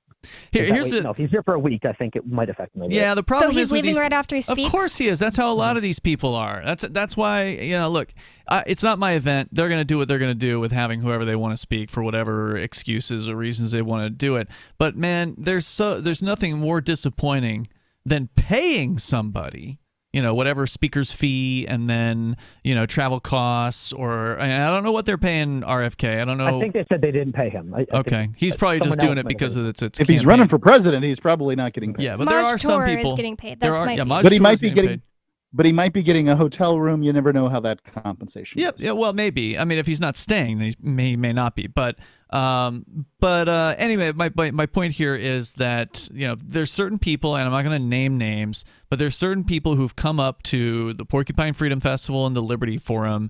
They've been very featured speakers. They roll up, they give their speech. They shake a few hands, kiss a few babies, take a few pictures, and then they're gone. And they don't, walk around the park. They don't even stay for a few hours. It's like, boom, they're in, they're out. They obviously have no interest in this movement. They're just there to... Why not name names? I don't feel like it. It's not necessary. But it's disappointing. But that's the reality. I mean, these are people. A lot of these people attending the Porcupine Freedom Festival are not necessarily our allies, and I think that's unfortunate. Well, some of our allies don't attend. Some of the allies do the same thing too. Roll up, kiss a few babies and leave. And I think that's a problem with the contract for speaking at Porcupine Freedom Festival, not the issue as to whether or not who should speak and who shouldn't. Now, I don't have the strongest opinion on this flame war that you and Bonnie are participating in.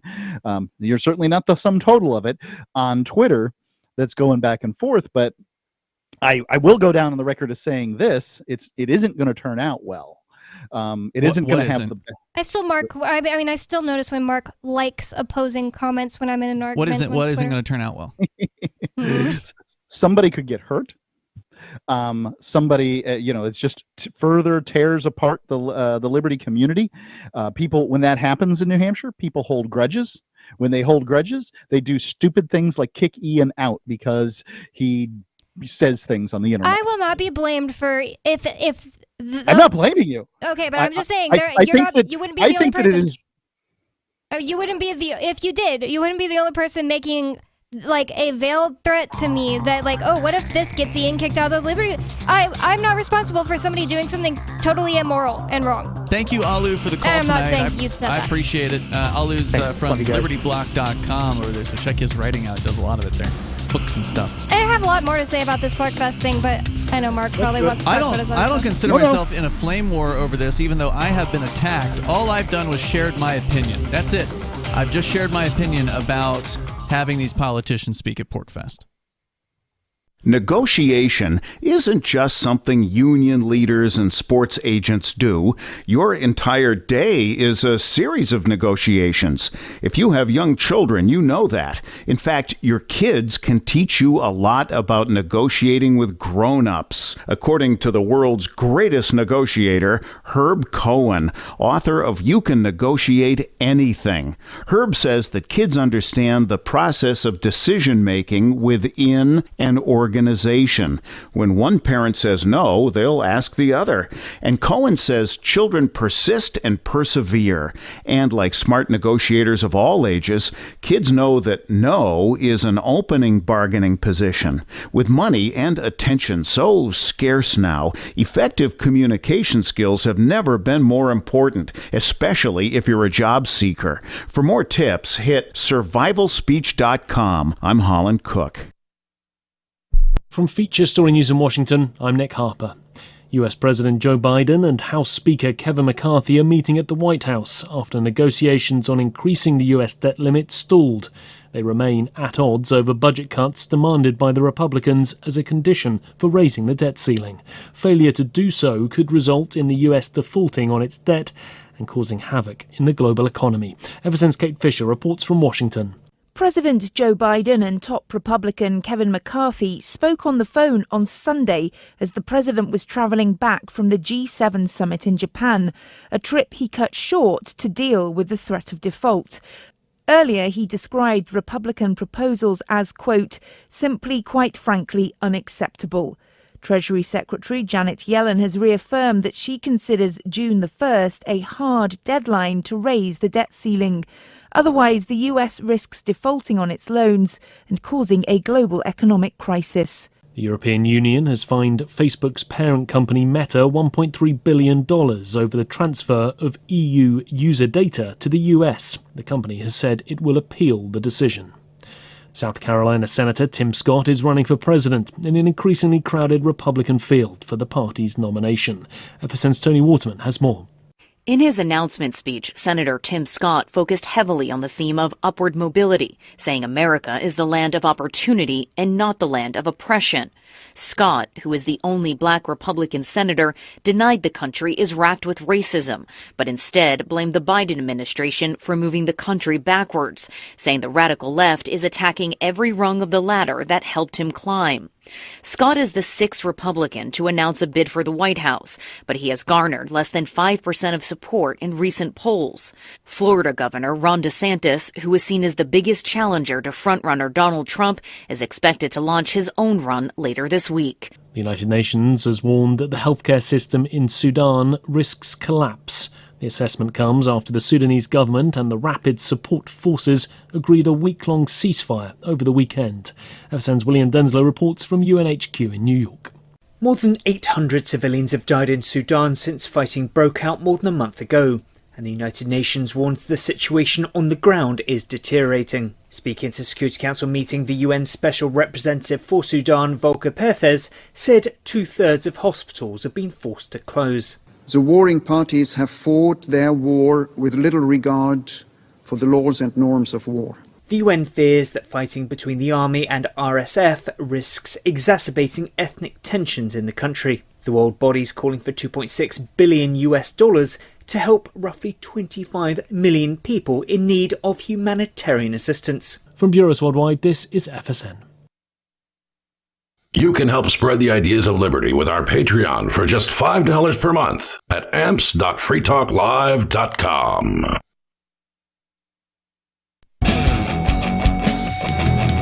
It is Free Talk Live. Phones are open. You can join us here. The number is 603-283-6160.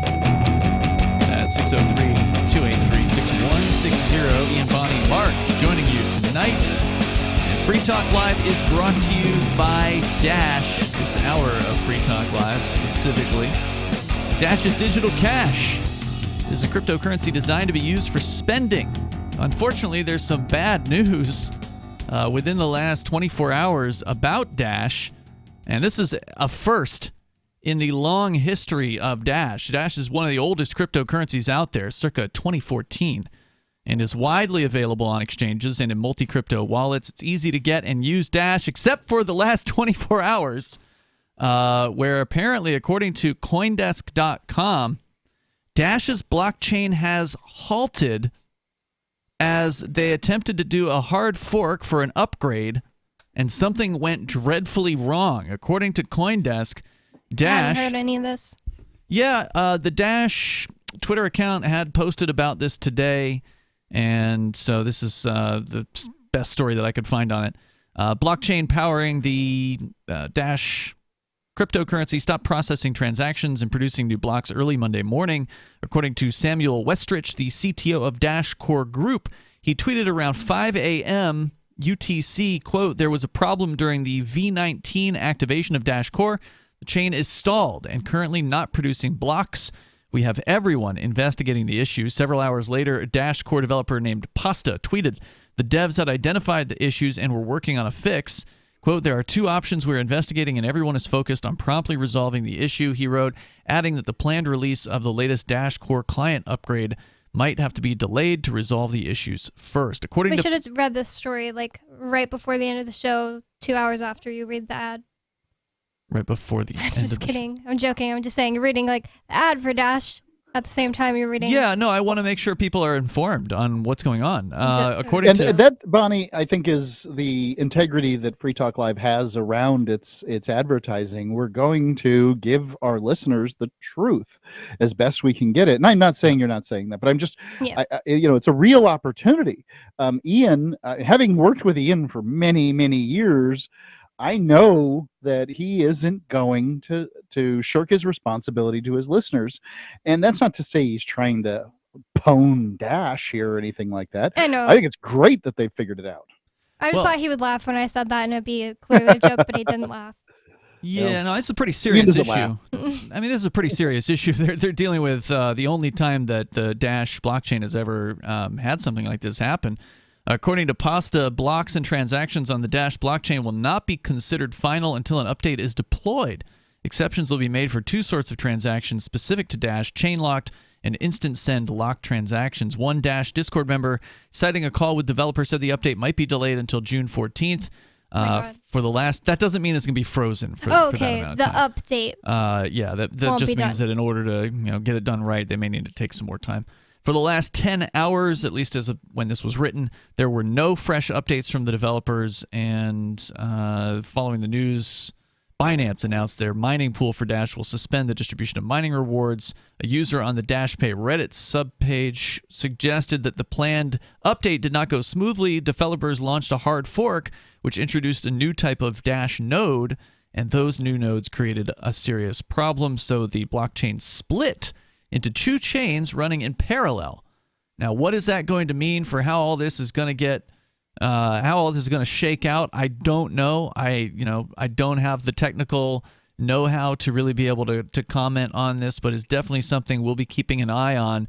Meantime, you can probably still, I would guess, you can maybe still buy Dash on centralized exchanges that offer Dash, and there are a lot of them that have it. But for right now, if you do have Dash in your Dash wallet, it would probably be best to not spend the Dash in this particular case until this situation gets resolved. You can follow Dash on their social media at, I think they're DashPay on Twitter, if I recall correctly. But just go to dash.org and you can find all the links to all their communications systems. And so once again, that is dash.org. Hold on, Mark. Big thanks, by the way, to the Dash Decentralized Autonomous Organization for sending us 32 Dash per month to promote Dash on the air. You can visit dash.org to learn about Dash. That is dash.org. Go ahead, Mark. Yeah, I think that these kind of things happen in the banking world relatively regularly, where banks have problems with accounting, their software goes down, the power goes out, any kind of thing happens. the crypto world has got us kind of spoiled that we should be able to make these transactions all the time. That's true. And there's certainly fail safes for, say, running if the Visa and MasterCard network went down tomorrow, you'd still be able to make transactions. They just settle a day later and, no big deal. No one would even notice the difference.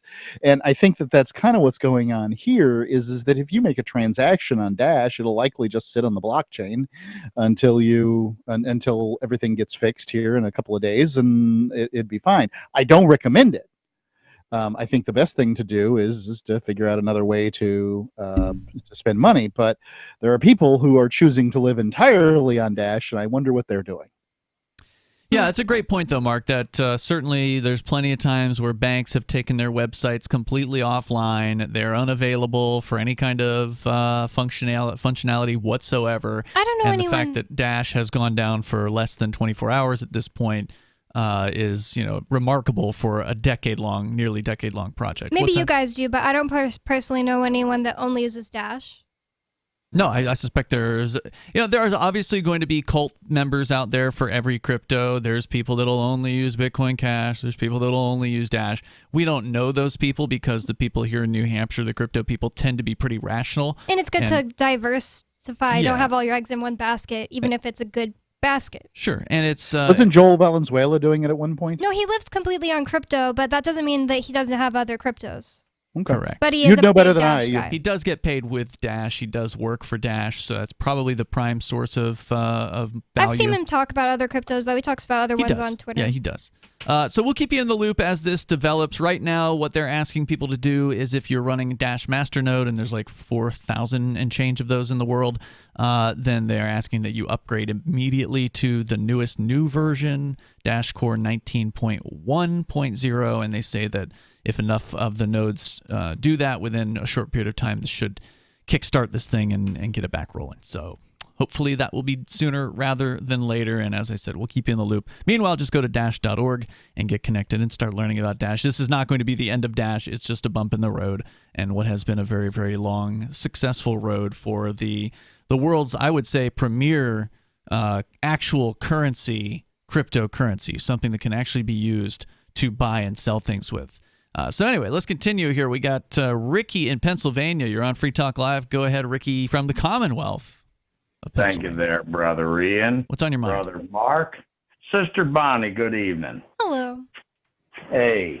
Well, this one came up last week, and I know, Ian, you were on the show as Arya. I don't know if Bonnie was or not, but the question came up, why is Governor DeSantis all of a sudden doing all this anti-Semitic stuff? Well, I have an answer. What do you mean? No, I don't think he means anti-Semitic, but the remember that bill I asked you the number of today? Yeah. It's a anti-hate speech bill. It was largely about anti-Semitism. Like, if you do this and it's for an anti-Semitic reason, then 5 years in prison. Yeah, he passed he actually went to Israel to sign this bill. Yeah, I don't think that Ricky's calling him anti-Semitic. Are you, Ricky? Well, here's what my theory is. Now, check this out. Well, hold on. Before you go with the theory, I want to just recap what happened with this bill. This guy, DeSantis, who's a thug and a neoconservative, police state-loving politician, and who kept Florida free during he's a COVID. Snake. No, he didn't. He locked Florida down and then eventually changed his mind and figured it would be politically feasible for him to reverse course. But because he's a snake and a politician and you can't trust him a word he says. He also supports Guantanamo Bay. He spent time there. He allegedly demanded that they force feed some of the inmates who were having a hunger strike, and then supposedly was there laughing and smiling while the force feeding was being done. So he's a real sick puppy. But what he did recently was he signed a bill in Israel at a tolerance center, so like the Museum for Tolerance or something like that, where he signed a bill. Super woke stuff. If you do something that is quote-unquote hate speech in Florida, they will go ahead and crank up whatever your penalty was and throw you in prison for 5 years on a felony count. So an example they gave, for instance, was if you were to do flyering by leaving a flyer on somebody's car or something, that would normally just be a littering charge in Florida, but it'll now be a 5-year hate speech crime with a felony sentence. So anyway, that's is that what you were calling about, Ricky? That particular law? No, but I'm going to add to that. Now, also, after that happened in the Israel trip, now, one of the things he did, just like he did with things concerning critical race theory, is and I have a reason for saying this, books were banned in libraries and things like that, with things referring to the Holocaust and stuff like that. Now, why would he do this? I have an answer. This is going to be a big part of his campaign coming up for 2024. It's called Christian nationalism. Now, let me tell you about what that was. If you go back to where the poster boy of Christian nationalism was against FDR, and he ran for president. And at the time, anti-Semitism was a big part of it, but like he said, because of the emerging civil rights movement, it became blacks. Now, Christian nationalism has been around in the Republican Party ever since, to an extent. And people like Marjorie Taylor Greene have called herself that. We had here in Pennsylvania Doug Mastriano, who ran against Shapiro for governor, a Jew, I might add. And in his case, even his paid-for spokesperson even said, well, it's not like we're going to deport Jewish people. They just need to follow Christian values.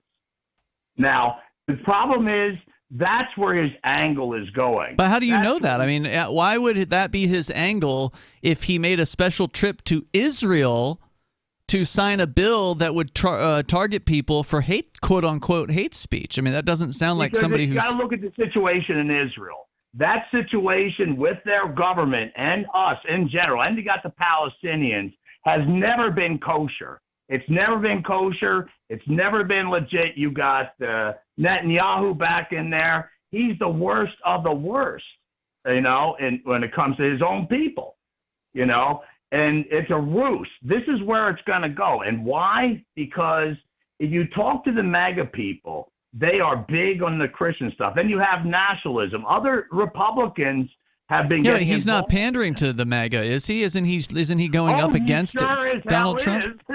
I thought he was going up against Donald Trump. I thought he is positioning himself as the anti-Trump. But he wants those people. Okay. I think Ricky's right. I think DeSantis is kind of taking the he's kind of like Donald Trump, only smart. Bam. Like he understands he understands the law. He's been he's a lawyer.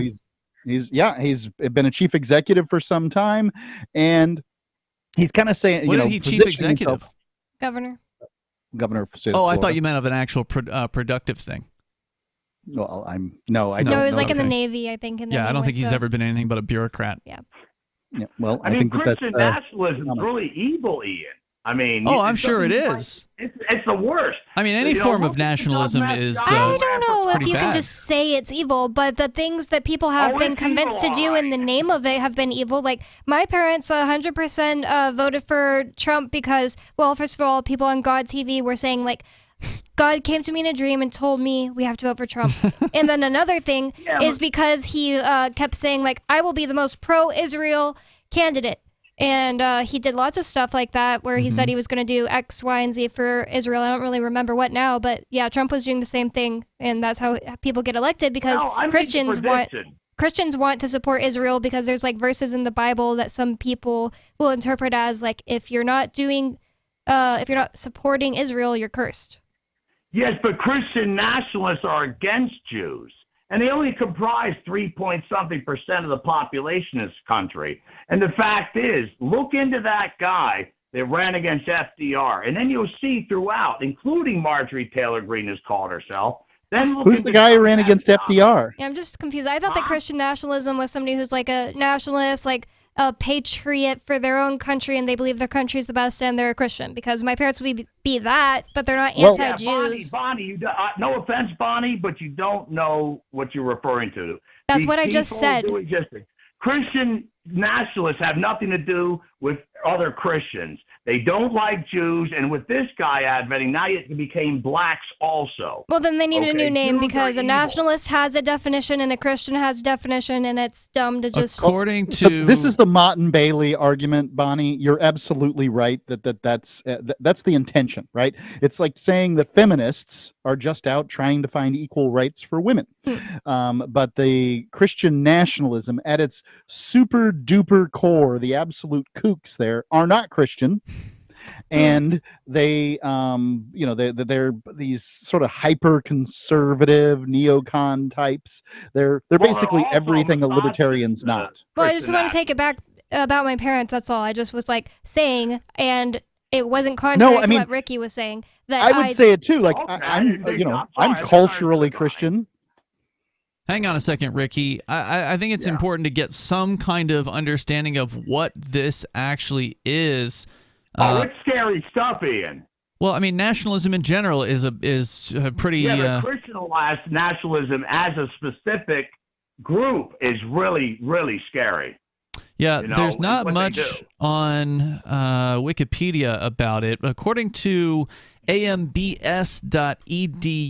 this is the Anabaptist Mennonite Biblical Seminary. Their definition is a worldview where one's theological imagination is co-opted by state power. It exchanges the church's loyalty to the Lord of Peace for a false god fashioned by the myth of American exceptionalism. In fact, Christian nationalism is a form of political idolatry that distorts our knowledge of God and neighbor through a xenophobic, radicalized, and militarized gospel that is at odds with the life and teachings of Jesus. So that's their definition. If you look into Doug Mastriano, who ran for governor against Shapiro, who won, our former attorney general, he was a Christian nationalist. He came out of the Senate. He's a scary dude. And all the stuff that I'm saying, that's what he was. Just like this guy that ran against FDR. You know what I mean? No, I don't. I don't know who that is. Well, I wish you haven't said his name. I can't remember his name, but if you look Is it Smedley Butler? No, if you look up Christian nationalist and you look that he ran up against FDR, you'll find that. But Doug Mastriano is easier to find. All right. And he was very public. Well, thank you, Ricky, for the call tonight. I don't know. I mean, has this DeSantis character ever claimed to be a Christian nationalist? Is that something that Christian nationalists do? Do they say publicly that they're Christian nationalists, or is that just something that is quietly said, about them? Or I mean, yeah, there's so many things that I truly believe are just internet things that got made up, and no one really believes themselves to be that, except maybe people who heard about it on the internet. And they're like, "Hey, this sounds cool." I think there are it's not probably actually organic. Christians who want to live in a Christian nation and would probably prefer to live around all Christians. And that would be my Christian parents, but they're also nationalists? not racist or whatever else. Yeah, I don't know stuff. if they're wanting to exterminate the other people that necessarily disagree with them. Well, I would say that, like when you're starting to look at Christian nationalism, I'd look at people like Christopher Cantwell. When you're looking at the sort of the core of this, what would he say if asked, "Are you a Christian nationalist?" I think he would say he is not a Christian, but he is a white nationalist. Christopher Cantwell. Oh. But he might very well say he's a cultural Christian. I thought he's a Christian now because he was reading the Bible in prison, but I don't know. I don't talk to him. This he is doesn't some of even the believe my marriage. This is some of the terminology that is this batted around is this cultural Christianity thing. Hey, look, I like what America is in the world, and since it's a Judeo-Christian country, then I have to like Christianity. Like it's this weird sort of roundabout thinking, but ultimately, it's just fascism. On a Mark, I don't know if anyone told you this, but yeah, Chris Cantwell he said that I was only purported to be married to Ian, so he is insulting your ceremony. I'm very curious as to why. I don't know. It was like a weird random jab.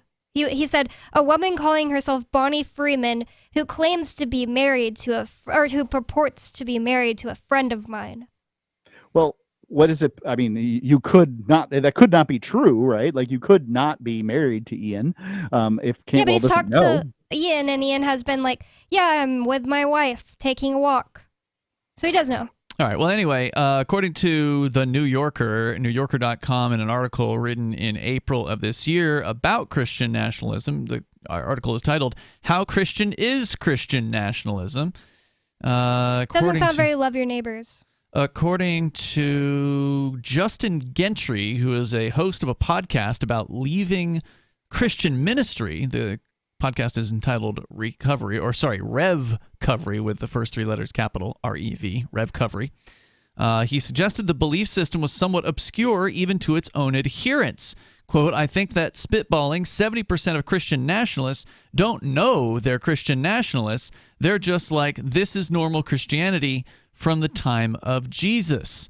So, yeah, that's kind of what I was wondering was, how many of these people would go ahead and label themselves a Christian nationalist? And well, I can tell you, Jesus wouldn't have called himself a Christian.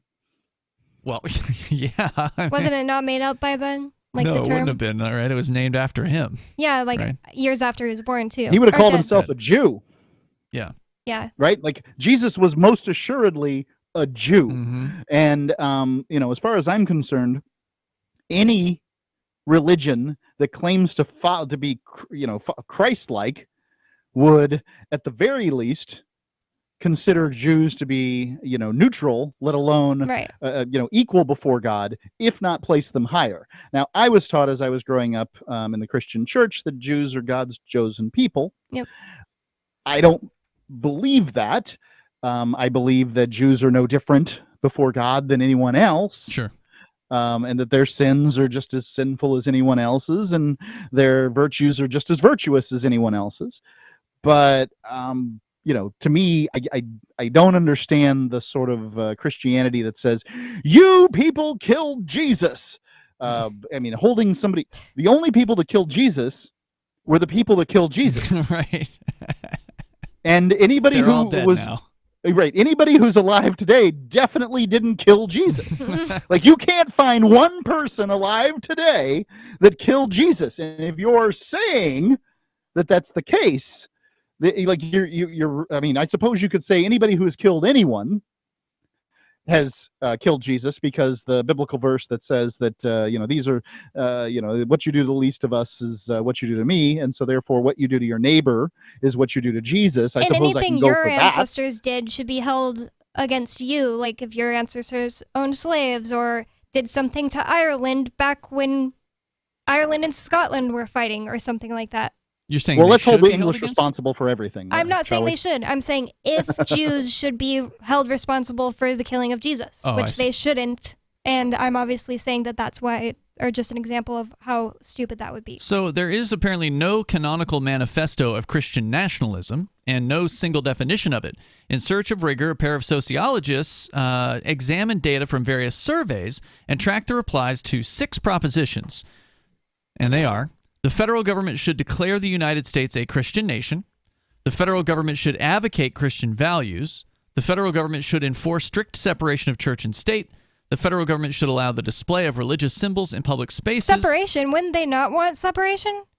This is if just what they found. If they want a Christian nation, wouldn't they want the government to be not separate from Christianity? It doesn't make any sense. I just think that it's hilarious that the FBI and the CIA go on Reddit, make these stupid ideologies up, and then people go, that's my whole personality now. It's literally just made up by the stupid FBI. Well, yeah, you're right, Bonnie. It does contradict what it said in the previous point, which was the federal government should advocate Christian values. And then the next thing is they said they want a separation of church and state. What? The federal government should allow the display of religious symbols in public spaces. The success of the United States is part of God's plan, and the federal government should allow prayer in public schools. Responded to... Wait a second. God's plan. Who among us can possibly claim to know what God's plan is? What kind of kook claims to know what God thinks? Yep. That whole okay, hold on. Out. So if I'd been able to read the next sentence, it would have made more sense here, Bonnie. Respondents who answered more often in the affirmative, or in the case of the third proposition, in the negative. So these were the statements that were presented to people. Were judged to be more supportive of Christian nationalism. And the scholars conducted the interviews with 50 subjects. So the statement about the government should have forced church and state separation was in the negative. Free Talk Live. I wanted to ask your listeners about the religion and the people who practice Wicca. What do they think their agenda is? Is it to take over the world? Or? Oh, no. No, I don't think so. I mean, because they're somewhat of bullies. They're bullies? What do you mean? They bully with the religion themselves. A lot of people are afraid of them. Can you give me an example? The Tea Party. The Tea Party has to do with Wicca? Well, it's mostly because they're so secretive. So the Wiccans. The Wiccans are secretive and they have a lot of numbers, and they've infiltrated the Tea Party? Well, they use them, like, for instance, the breakdown of Obamacare. That could very well have been the Wiccans using their power to break down the computers. Free Talk Live, 7 nights a week from 7 to 10 Eastern, live on the Liberty Radio Network at LRN.FM.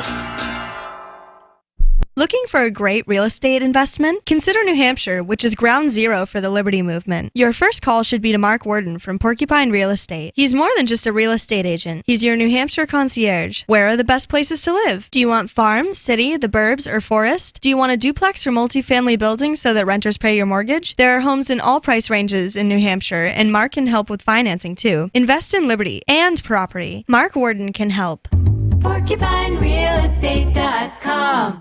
Tired of cancel culture? Sick of mega tech corporations holding an axe over your head? Join the LRN.FM Matrix chat server. It's self-hosted, so no one else can tell us what to do or say. Don't like the existing channels? You can make your own. You can even connect into some of our channels from other Matrix servers. It's federated. For the full LRN.FM Matrix experience, though, you should join our server via the step-by-step instructions at chat.lrn.fm.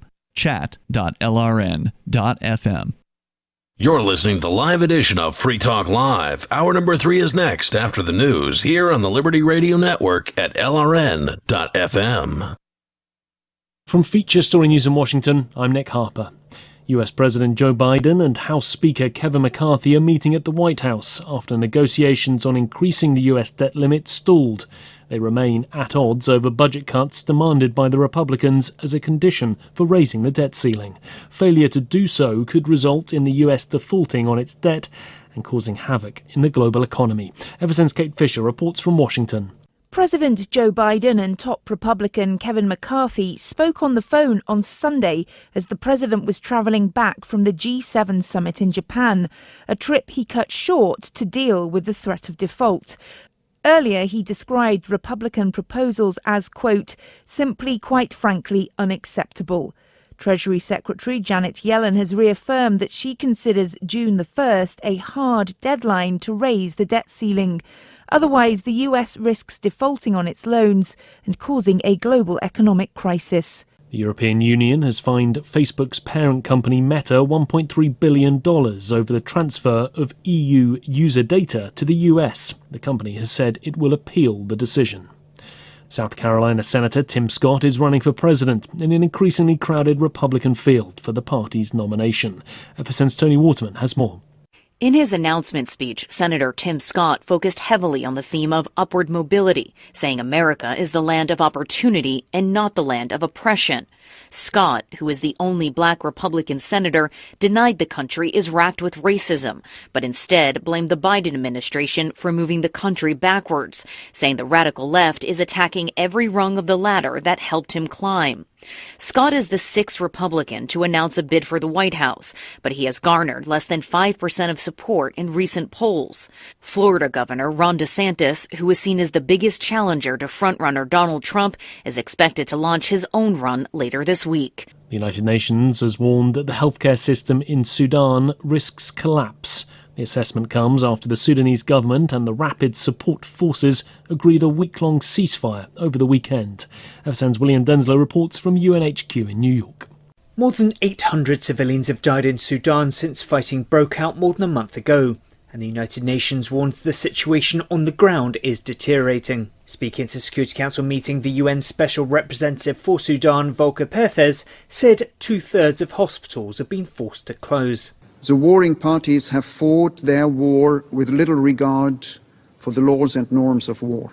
The UN fears that fighting between the army and RSF risks exacerbating ethnic tensions in the country. The The world body's calling for $2.6 billion to help roughly 25 million people in need of humanitarian assistance. From Bureaus Worldwide, this is FSN. With FSN Spotlight, I'm Simon Marks. Today, remembering the novelist and writer Martin Amis, who has died of throat cancer at the early age of 73. From the 1980s all the way up until the present day, he produced some of the most sparkling writing in the English language. The Rachel Papers, London Fields, and of course, Money. It was in the blood. He was the son of Kingsley Amis, one of the most successful novelists of the last century. 6 years ago, as he promoted his novel The Zone of Interest, he appeared at the Chicago Humanities Festival and was asked how to construct a sentence in a social media age dominated by short-form messaging services like Twitter. Every sentence has a sort of minimum elegance, I hope, and euphony. And really, the process is saying the sentence, sub-vocalizing it in your head until there's nothing wrong with it, not repeating in the same suffixes and prefixes. If you've got a confound, you can't have a conform. If you've got invitation, you can't have execution. You can't repeat those, or an ing, or a ness. All that has to be one per sentence. And I think the prose will give a sort of pleasure without you being able to tell why. Martin Amis. He died at his home in Florida. With FSN Spotlight, I'm Simon Marks. And the main news again, US President Joe Biden and House Speaker Kevin McCarthy are meeting at the White House after negotiations on increasing the US debt limit stalled. The European Union has fined Facebook's parent company Meta $1.3 billion over the transfer of data from Europe to the US. And South Carolina's Senator Tim Scott has announced he's running for the Republican nomination for the 2024 presidential election. That's Feature Story News. Nick Harper reporting. It seems like we're constantly hearing different fitness advice. Exercise 2 to 3 times a week for at least 30 minutes a day. And don't forget cardio. But don't exercise too much or you'll get hurt. So, how much exercise should you be getting? Well, actually not that much, since the human body is only built to withstand walking a short distance before lying or sitting down again. In fact, a group of biologists from Stanford found that walking more than 5 feet at a time can cause joint pain, fatigue, and even extreme hunger. The study concluded that the maximum effort the human body can safely endure is reaching for an item high on a shelf. Our bodies simply aren't built to stand up and move around. So maybe those high-intensity spin classes and daily jogs aren't such a good idea. Instead of walking up the stairs every day, try taking the elevator whenever possible. You can even use a fitness tracker to let you know when you've been exerting too much energy. Your body will appreciate it. For The Onion, I'm Jill Hooper. This is the Onion News Network. Yep, we still do email. Drop your email address in the entry box at freetalklive.com, and you'll be kept in the loop with Free Talk Live.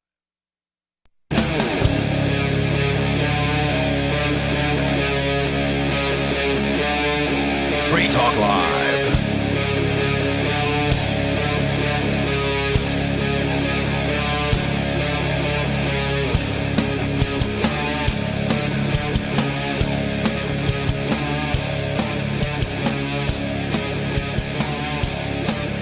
It is Free Talk Live. We are kicking off the third hour of the program. Phones are open, and you can join the show here. The number is 603-283-6160. That's 603-283-6160. Here in the studio tonight, it's Ian. And it's Bonnie.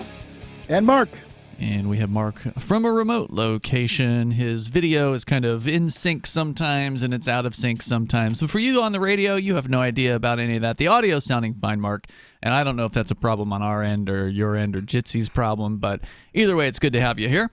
Thank you. I probably should find. I probably should get like plugged in directly to a fiber line. Yeah. If you got that option, if you're ever calling in to any kind of, this is a tip for anybody out there. If you're ever doing any kind of a video conference or a video appearance, something, an interview, or even if it's for your job or whatever, always best to do it on a hard wired to a router instead of over Wi-Fi. If you're on a Wi-Fi connection, then it's just not going to be as reliable. Even if you're sitting in the same room as the Wi-Fi router, Just having that hard wire to the router is always going to do a better job. You're going to look better. It's going to be smoother. You're not going to have as many digital artifacts, as they call them. Let's go to the phones, though. I know, Mark, you wanted to talk about Israel and Cuba coming up here. We never got to whatever point you were going to make about that, so let's not forget. I did make a note. Let's talk, though, first to Major Payne in Michigan. Go ahead, Major. Yeah, I want to jump onto a little bit of Ricky's stuff about Israel, too. But when you guys were talking about taxes earlier, I'm surprised nobody ever brought up the sin tax or the federal highway gas tax. That's how they really bang the poor people. Yeah, Mark, are you going to say that sin taxes are also voluntary? What exactly is a sin and tax? Gas taxes are voluntary as well? What's sin tax? Well, yeah, gas taxes are actually voluntary. And let me get into that. So in most towns, I know Keene, New Hampshire, for instance, there's a gas station out in Swansea that sells agricultural fuel. And this is fuel that is untaxed by the Department of Transportation. Off-road. That's off-road. Yeah, I know what if you use somebody's road, shouldn't you pay for it? Well, okay, granted. All right. And well, there's so other ways to pay for a road than through the system that the government has created, and it is not so you don't voluntary. like the way they decided to pay for the road? But yeah, their system that sucks, is paying for and the it road. was forced upon us. So again, this is not voluntary, even though you could say you're not forced to drive, and I get that point. The people who want to go into the business of selling people gasoline are the ones who are being coerced. They're the ones who are being told, you have to collect this tax and you have to pay it to us or we're going to hurt you. And that is not You can choose not to pay that fee, and you can take the risk of driving on the road. You cannot without choose it. to do that if you want to sell gasoline to people. You're going to have men with guns come into your establishment, and they're going to raid your establishment, and you're going to be put in handcuffs. Bonnie, to answer your question earlier, if sin taxes would be taxes on alcohol, taxes on gambling, taxes on anything that's considered Cigarettes. Cigarettes, yeah. Okay. And that you could argue again is voluntary from the same argument, but also not on the people who want to sell those items to people. It is not voluntary for them. They are the ones being coerced into paying those taxes. So let me ask you, Ian, and this is an important question. We're talking about voluntary situations. If, for whatever reason, some private place came up. I don't want to keep using Prosper as an example because I don't know what you can't buy cigarettes in Prosper. They don't currently sell them, but I'm sure they wouldn't stop you from buying cigarettes in Prosper. Prosper is a ZA in Honduras, but there certainly is this Catholic city that was trying to make condom purchases limited down in South Florida at one point. Yeah, that's right. And if somebody set up a private government that everybody who moved in agreed to it, and they said, look, one of the ways that we're going to fund ourselves is we're going to tax liquor, we're going to tax tobacco, we're going to tax gambling, we're going to tax marijuana sales, we're going to tax these things. Well, that's a private agreement, Exactly, as we discussed before. Right, as we discussed before, with a deed-restricted neighborhood, or in this case, a private community that everybody is choosing to That's join. acceptable. You Great. know, when you're joining that, you're presented with the rules, you're presented with the restrictions. But not a place that people who are long dead, who stole land from Indians, decided on these rules, and then people who have come after them have been the ones that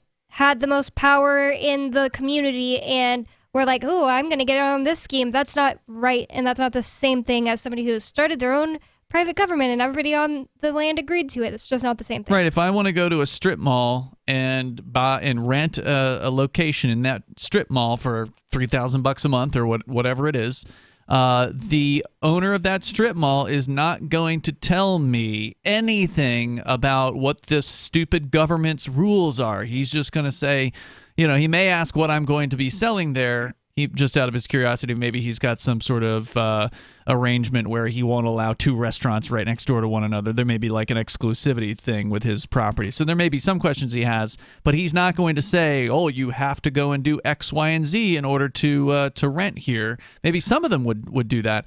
But in some states, you have to, if you're going to rent privately, you have to have a rider to your rental agreement that says that a person won't do drugs in the house and a variety of things. For instance, when I was property managing, I did have to include this in the contract with some people. Now, I literally, included this rider, had the people sign this rider, and then went out and smoked pot with them on the porch. Yeah. But we signed it. So this rider on this rental, this imaginary rental you're talking about, could say, and you must follow all the laws that are pertinent inside this municipality and geographic area. And there's probably some boilerplate that's like that out there. There's but a lot then of again, the idea that you could somehow expect someone to know what all the laws are is absolutely ludicrous, and we all understand that it's impossible to read all the laws. So it's hard to even look them up. I'm not claiming the system is efficient. I'm not claiming it's good. I'm just claiming that you opt into a bad and inefficient system. No, you don't. By choosing to continue to live there. I don't want to go live in a third world country because that isn't an argument against what I'm saying or for it. No, I'm sorry, Mark. It's you not cannot relevant. tell people who were born in a place they had no control over. Oh, that now they we've can got just go. So you have some kind of right. Look at the super nationalist here. Is like, I'm an American. I was born here. It's my birthright. Major, no, do you want to the add fact more? That you're born, if you were born in a rental property, if your parents rented a property and your mom decided she wanted to have the baby in that rental property, it does not make it yours. And it doesn't mean you get to say anything about that rental agreement. It's not about being born in a country. It's about being born on this planet. You can't be born on a different planet. And the thing about your rental problem that you just brought up is that would be that person stepping on the owner's toes. That would be that person stepping on the owner's rights. And there's no owner of this land that I live on other than the Shire Free Church. And people who are claiming to have the correct ownership, but it's made of lies because the ownership city of the Shire Free Church has on the studio property is only based on a system where that's perpetuated by the same violence that you're upset about. Every piece of property is violence. No, it's the not. reason that it belongs to the Shire Free Church is because somebody is willing to shoot someone else, center of mass, over taking it. You don't even know that anyone ever lived here. Native Americans didn't live in every single spot on the country. You don't know that anybody lived in Keene, New Hampshire, but it's illegitimate. It is illegitimate. No, the city of Keene is illegitimate. That's what I'm saying. The city of Keene is a political corporation. Designation, is a so-called Shire Free municipal Church corporation. Is a corporation. It is a group of people. No, sir, it is not a corporation. The Shire Free Church is a church. It is a group of people who've come together to worship together. Who are alive That's now. all a group is. The Shire Free Church, the people who are part of the Shire Free Church, some of them have corporations, and those corporations exist to assist the church in its mission, which includes having to do things like own property. So the church is not the owner of the property. This yoga, the corporation. these mental gymnastics, the genuflections that you guys are going through is solved by simply saying, oh yeah, it turns out I was tricked and I believed something that wasn't so. And I changed my mind on this. Keene, New Hampshire owns Keene, New Hampshire, and it can frickin' have it. What is Keene, New Hampshire? Keene, New Hampshire is a Why group would of I people say that when I don't believe that what will you just force said? you to do what they say inside their jurisdiction. That is the city of Keene, quote unquote, the city of Keene. These are the people you're referring to. Keene, New Hampshire is a map designation. The quote unquote city of Keene is a group of people that will use violence against you, and you're saying that that's legitimate, Mark, and that's the sad part about this whole discussion. When I owned a property in New Hampshire, if somebody came on there and decided to violate my rules, which weren't all written, mind you, and I would have used violence, as you call it, to get them to stop. Yes, that would be the legitimate use of violence. That's because Keene, New Hampshire owns your property. Who is Keene, New Hampshire?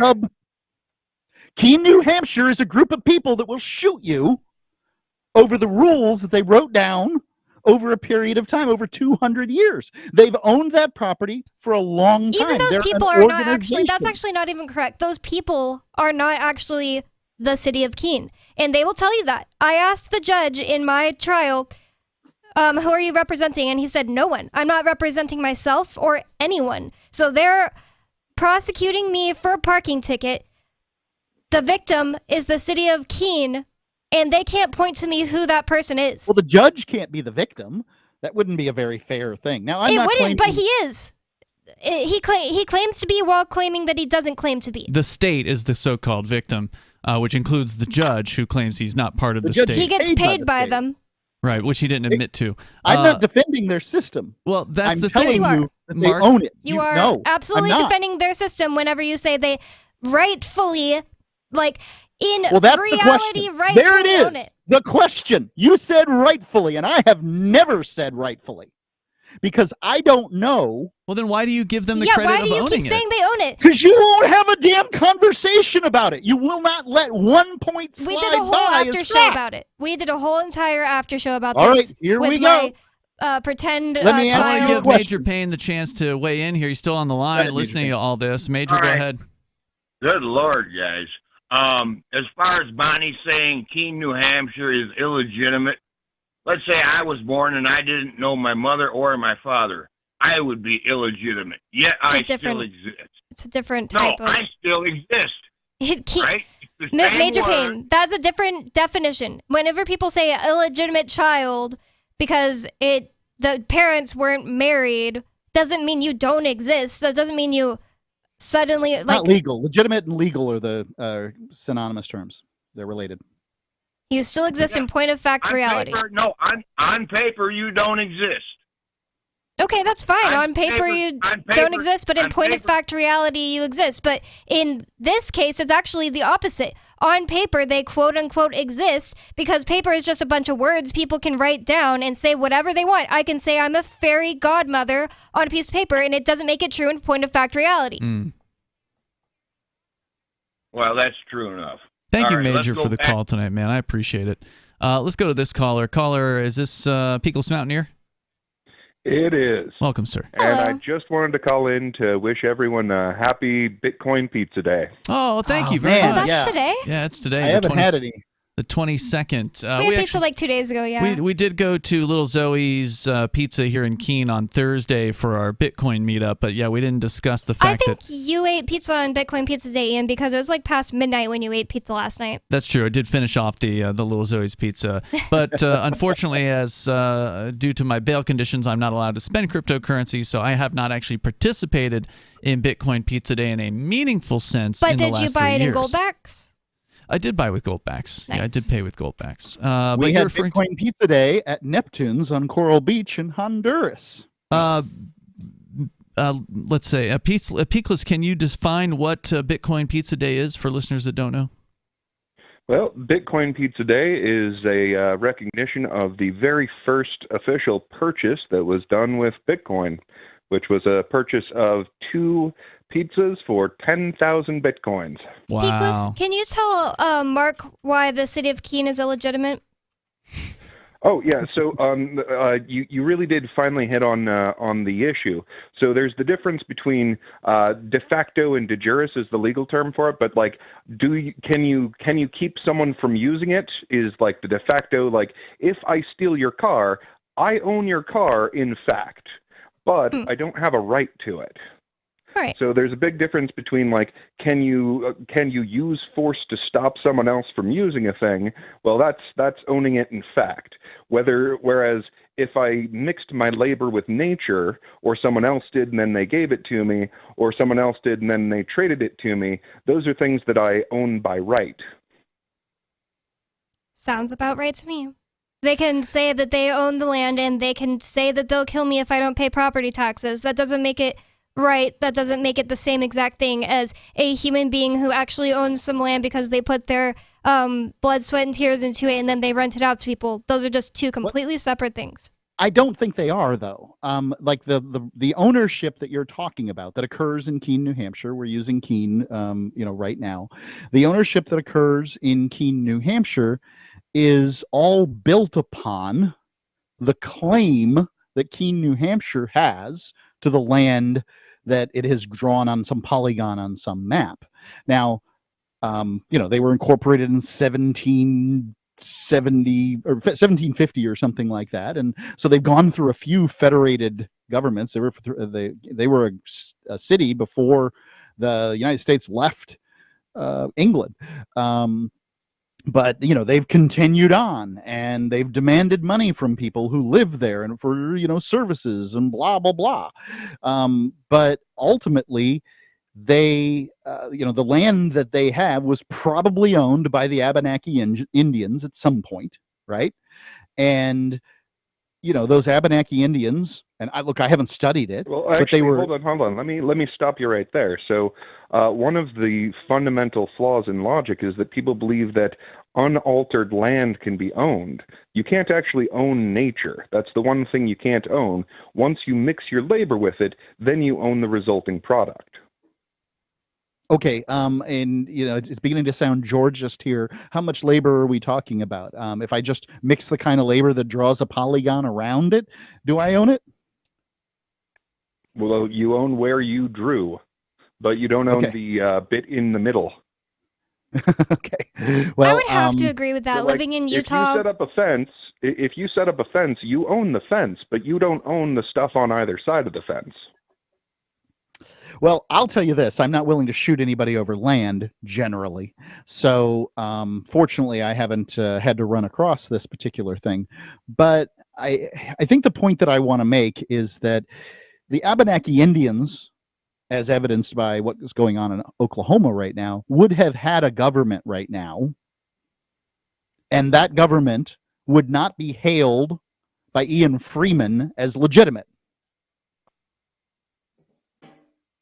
So, I don't think that you can make these voluntarist types happy. Like, there's always going to be somebody who's like, no, Israel was taken from the Jews in 0 BC by the Romans or something. And none of this stuff. What's that? Yeah, but you can't prove any of that. But there are people who can right now prove their ownership over land from 1963 in Cuba. There are people who can, probably somebody who can prove ownership of land prior to 1900 in Israel. Again, you can't actually own land. Now, if you plant crops, you own the crops. If your house is sitting there, you can claim to own that. Your house? Sorry, what? If your house is sitting there, you can claim to own that. Uh-huh. Well, all I'm saying is at some point, you got to give up. At some point, you just have to say whoever it is that's claiming to own this owns it. Well, maybe if you have a weak constitution. What do you mean, weak constitution? Yeah, I mean, so here's the thing. The reason we clarify these things is so we know which direction we're trying to go. I mean, yeah, we're not there yet. There is no place on earth that I'm aware of that operates according to reasonable property rights. But by knowing what they are, we at least know which direction we're headed, so that when we do get some amount of influence over some amount of space and time, we can say, okay, well, these are the rules that we're operating according to. I gotta say, when I lived in Utah, I would go out into the middle of the desert where there was absolutely not another human being except for like whoever was with me. Didn't usually do this alone. In miles and miles and miles and miles away from me on every direction you could possibly go, as far as I knew. And I would think to myself, like, I don't believe that this belongs to the government at all, but I also just can't agree that, if the government disappeared today, that people could just be like, I have $100,000, I'm going to draw a line around this, and this is all mine. I just, like, that doesn't feel right to me. It doesn't make sense. I think I have to agree with Peakless Mountaineer that you have to actually have something sitting on the land for that spot to be yours. Like, you have to actually be doing something with it. The idea of some corporation just being like, I circled 100 square miles of Utah and it's mine now, and you can't go there unless I say you can, that makes me so mad. Just as bad as the government doing it. And just to flesh that out a little bit, you also can't like steal a bunch of other people's money, lay down a road, and say, now I own this. Because that also, I mean, you can own it de facto, but you don't have a right to what you've stolen. Look, many of these roads, especially in New England, so we're talking about Keene, New Hampshire, were there because of deer trails. Like the deers would go down a trail. The Indians went down the trail to follow the deer. The settlers went down the trails to follow the Indians. The settlers brought carts. The carts were followed by, cars. The cars, then the road was paved, and these kind of things. That's why Manchester sucks. Peakless, if you have more to say, Boston's you can hang on. Up to you. So put you on hold and you can decide. The number is 603-283-6160. He's making an interesting distinction here that de facto, the fact that there are people who will hurt you over land is not the same thing as them legitimately owning the land by right, by agreement. Sure. There's more coming up. It's Free Talk Live. Hey, you are going to love the movie Victimless Crime Spree. It's hilarious, heartwarming, and carries a ton of inspiring freedom messages. Feeling down about the lack of liberty in your life? You need to put on this film with some friends and have a good laugh. It's a true story about me and my friends in New Hampshire living free, singing, dancing, and getting arrested. Of course, it's all on video, and the bad guys, the cops, judges, bailiffs, and sheriffs, they all play their part like it's out of a movie or something. You would think we scripted the whole thing, but it's real life. Go ahead and have a watch, and if it's been a while, have another look. I guarantee you'll notice things now that you didn't notice before. And the best part is that you're going to walk away feeling a renewed sense of your own power. You are the master of your destiny, and you will be free in your lifetime. Victimless Crime Spree. From Feature Story News in San Francisco, I'm Ira Spitzer. The top Republican in the U.S. House of Representatives says the tone of his meeting with President Joe Biden over the U.S. debt ceiling was better than it's ever been, but there is still no agreement. Failure to increase the country's borrowing limit could result in the U.S. defaulting on its debt, causing havoc in the global economy. House Speaker Kevin McCarthy spoke to reporters outside the White House. I felt we had a productive discussion. We don't have an agreement yet, but I did feel the discussion was productive in areas that we have differences of opinion. The thing I want to tell America, I never wanted to be here. I do not like the idea that you govern by chaos, you govern by a deadline. President Joe Biden also described it as productive, saying they reiterated that the only way to move forward was in good faith towards a bipartisan agreement. Treasury Secretary Janet Yellen has said the U.S. could default on its debt as soon as June 1st if Congress doesn't raise the nation's borrowing limit. Speaker McCarthy says he and President Biden will talk every day until they reach a deal. The U.S. has signed a security pact with Papua New Guinea as Washington and China compete for dominance in the region. U.S. Secretary of State Antony Blinken and his counterpart from Papua New Guinea made the deal in the capital Port Moresby on Monday. FSN's Sally Patterson has more. U.S. officials say the Defense Cooperation Pact with Papua New Guinea will expand America's access to military and other facilities in the Pacific island. The U.S. and its allies are trying to deter nations in the region from forming security ties with China, as tensions over Taiwan continue to rise. But Papua New Guinea leaders stress the new agreement will not affect its relationship with China, who they call an important trading partner. Secretary of State Antony Blinken said he expected partnerships with U.S. businesses to bring in tens of billions of dollars worth of new investment to the country. U.S. stocks closed mixed Monday as traders wait to see whether lawmakers can reach a deal on the debt ceiling.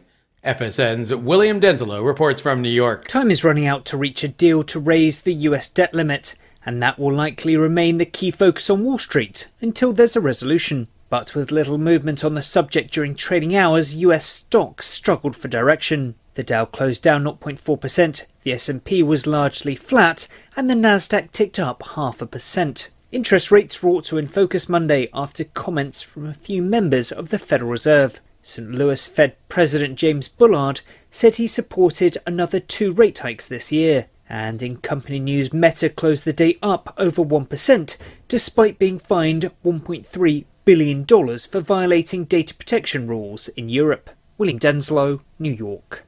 From Bureaus Worldwide, this Got Telegram? You can follow our channel there and discuss show prep with other listeners at telegram.freetalklive.com. It's Free Talk Live. Phones are open here. We got time for you. If you dial in now, we will get you hopefully on the air.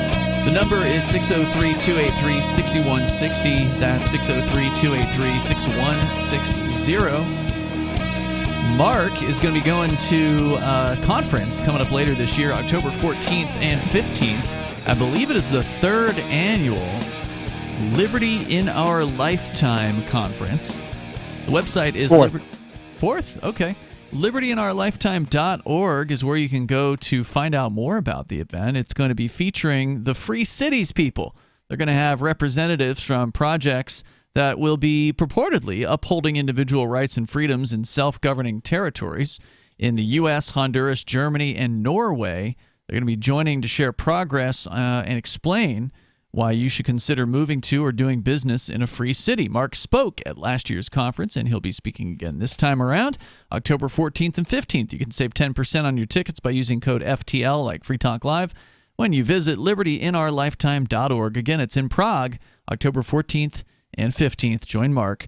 LibertyInOurLifetime.org. We bring Peakless Mountaineer back on the line with us, and we're talking about this conversation that has happened probably too many times at this point, where Mark, who had formerly been against things like governments, seems to be embracing them by saying totally fine for them to point a gun at you and say, oh, no, that's not what you're saying? Look, you can choose to drive a dump truck to work every day and be completely inefficient and use 3 gallons per mile if that's what you want to do. But it's inefficient and it's a bad idea. I think there's better and worse ways to govern. But I think that this whole taxation is theft and governments are illegitimate line of thinking is largely unproductive. Okay, so you are saying they're legitimate, though, is what you're saying. Legitimate, yes. They create the laws, so there's something called legitimacy. And I would go so far as to agree with Peakless. Well, I mean, I would use. I don't think he's agreeing with you here. To say that they are I'm de definitely not facto. agreeing with you. They're de facto here's the legitimate difference. too. I don't think Here's he the said de facto legitimate. If there is a monopoly on your law system, then it can't be legitimate. You don't like monopolies, me either. Right, and that's all this is. It's just a monopoly on. Where the in the use of law force. does it say that we should be able to have competition in law? Where in the law does it say that we should have competition in law? Well, you said legitimate. You said legitimate, and legitimate usually talks about laws. I don't know how to define these terms. It's Not to law legal, or legitimate. rules. I There's just a Googled difference. it to make sure it means to law or rules. It doesn't just mean legal land laws. You're talking about the word legitimate? Yep. Okay, once again, To justify. Just as our discussion earlier with Alu was all about definitions here, this is in regards to definitions. I get where you're coming from, Mark. It is, commonly defined, legitimate as regarding to law or lawful. But I think a lot of people use it. And okay, like you want to know where in the law it says that you can do that? In the Declaration of Independence. It's a rhetorical document. I love it. I mean, it doesn't have any legal basis in the United States, but it's kind of what the United States was based on. I don't know that it says it sort of fine. says Then the to ability leave. to choose which legal system is hyper legitimate. It is beyond legal because the law system had to be picked by people. And what I would say is that freedom should be defined by the ability to leave whatever the system is. whatever the group is, right? Like, so if you're Keene, New Hampshire, you should be able to buy a big old piece of property. And why does it have to be? We have to choose a specific plantation, but we can't just choose to not be a part of a plantation. Why can't it be the freedom to simply say no? That's the freedom that we're talking about here. No. Most powerful word in the English language. Because it's the owners of the land have defined a set of rules. They're not the rightful owners. Yeah, I think that's a better word. How do they not get to be the rightful owners? I think rightful is a better word here than legitimate. No, you didn't. You didn't explain it to me in a way I could understand. Because they seem a lot like the rightful owners. Because the rightful owner mixed their labor with nature, or they were given something that was rightfully owned, or they traded for something that was rightfully owned.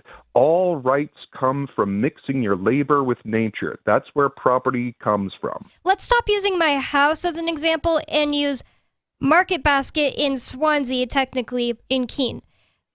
When they had this big field and they wanted to build a Market Basket in Keene, and Keene said, oh, you're going to have to give us this, this, and this, and this. They said, never mind, we're going to go to Swansea and build it. But did they ever have the right to tell Market Basket that if Market Basket mixed their labor with nature in this field that happened to be in the Octagon or whatever that the people calling themselves Keene, the city of Keene 200 years ago drew, did anyone actually have the rightful ability to claim ownership over that field other than Market Basket when they built the building?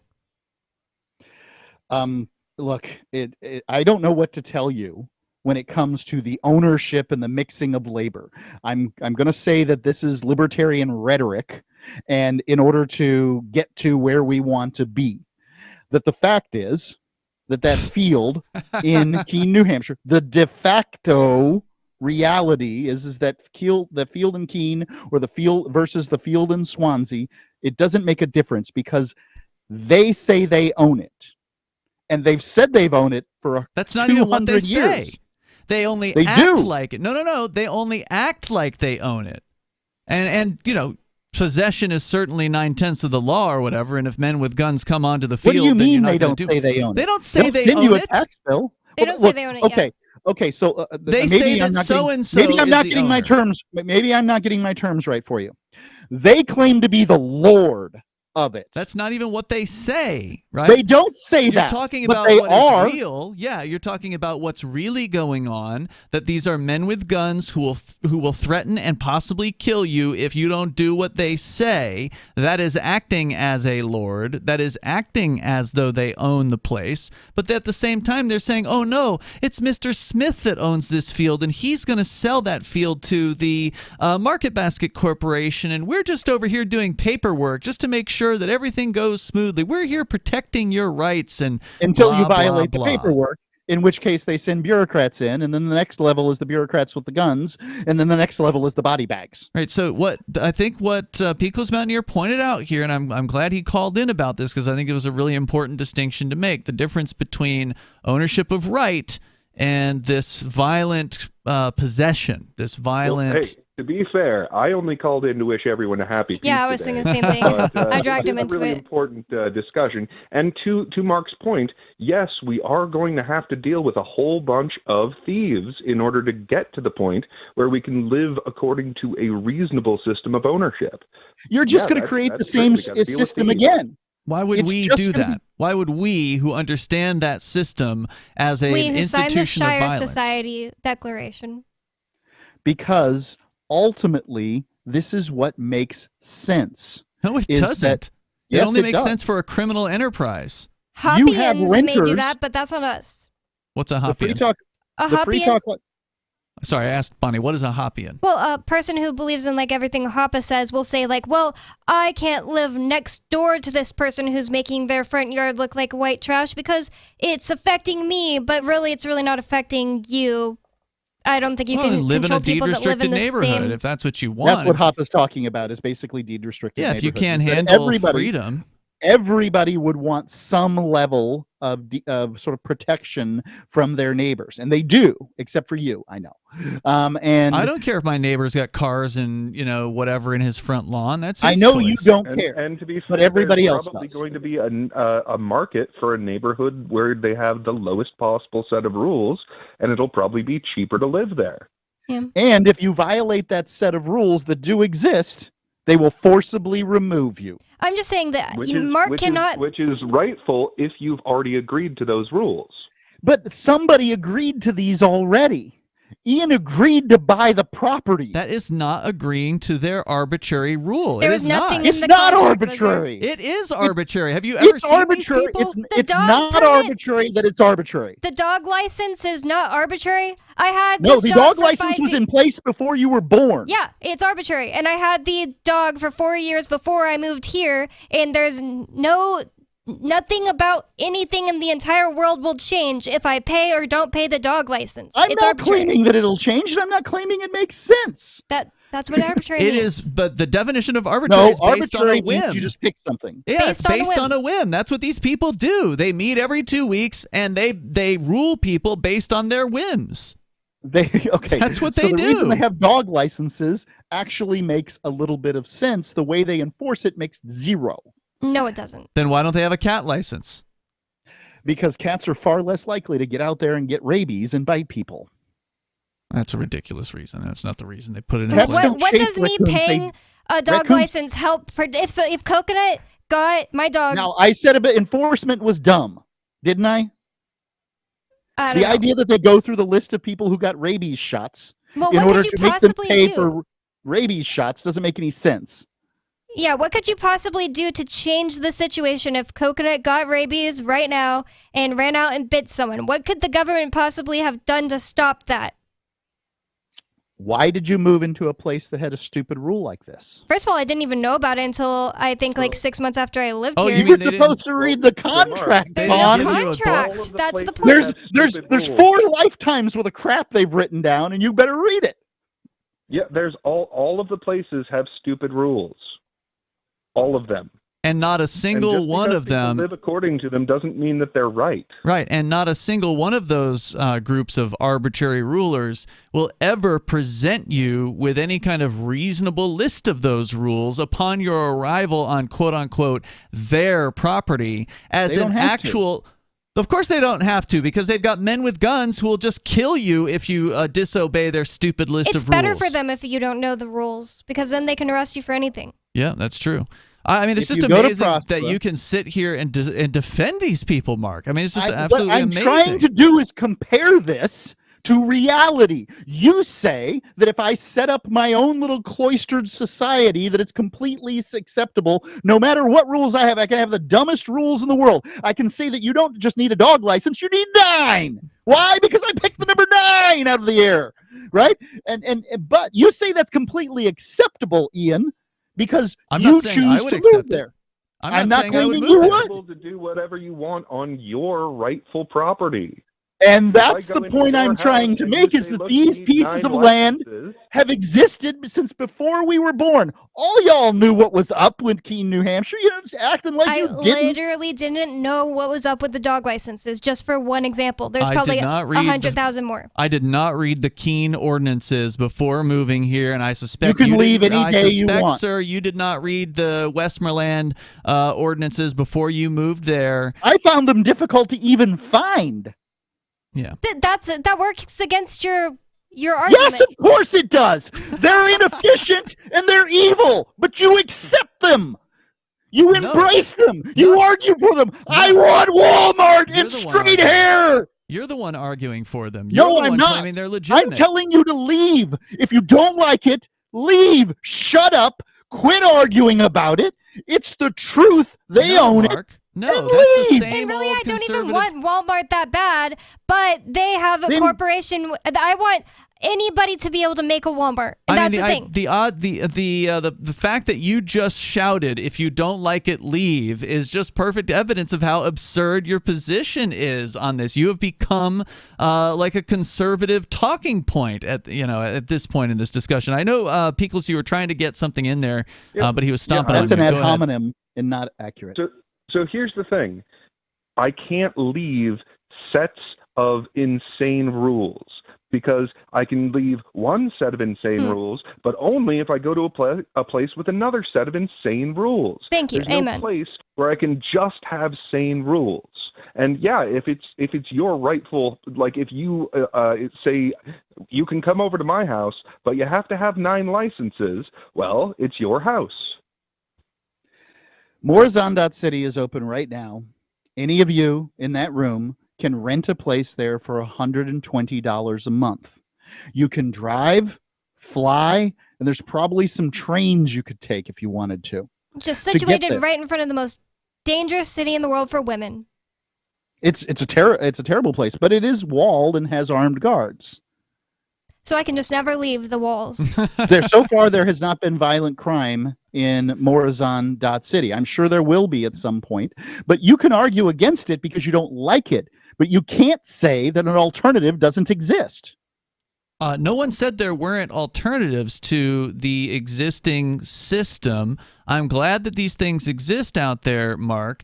However, it doesn't mean that you're correct that these systems or governments or whatever you want to call them, these violent people, have any kind of rightful ownership over this property. How would they have gotten rightful ownership? And we should not accept that they have rightful ownership over it. All right, well, sit there and cry like babies about it. I'm not crying about it. And the other thing is, I don't know these Morazan people. I don't know that they won't do a bait and switch and decide that you have to have 10 dog licenses once I get there or something like that. I just don't know these people. Well, if that were the case, you could walk away from it because $120 a month isn't a big. You can leave Keene too. A big deal.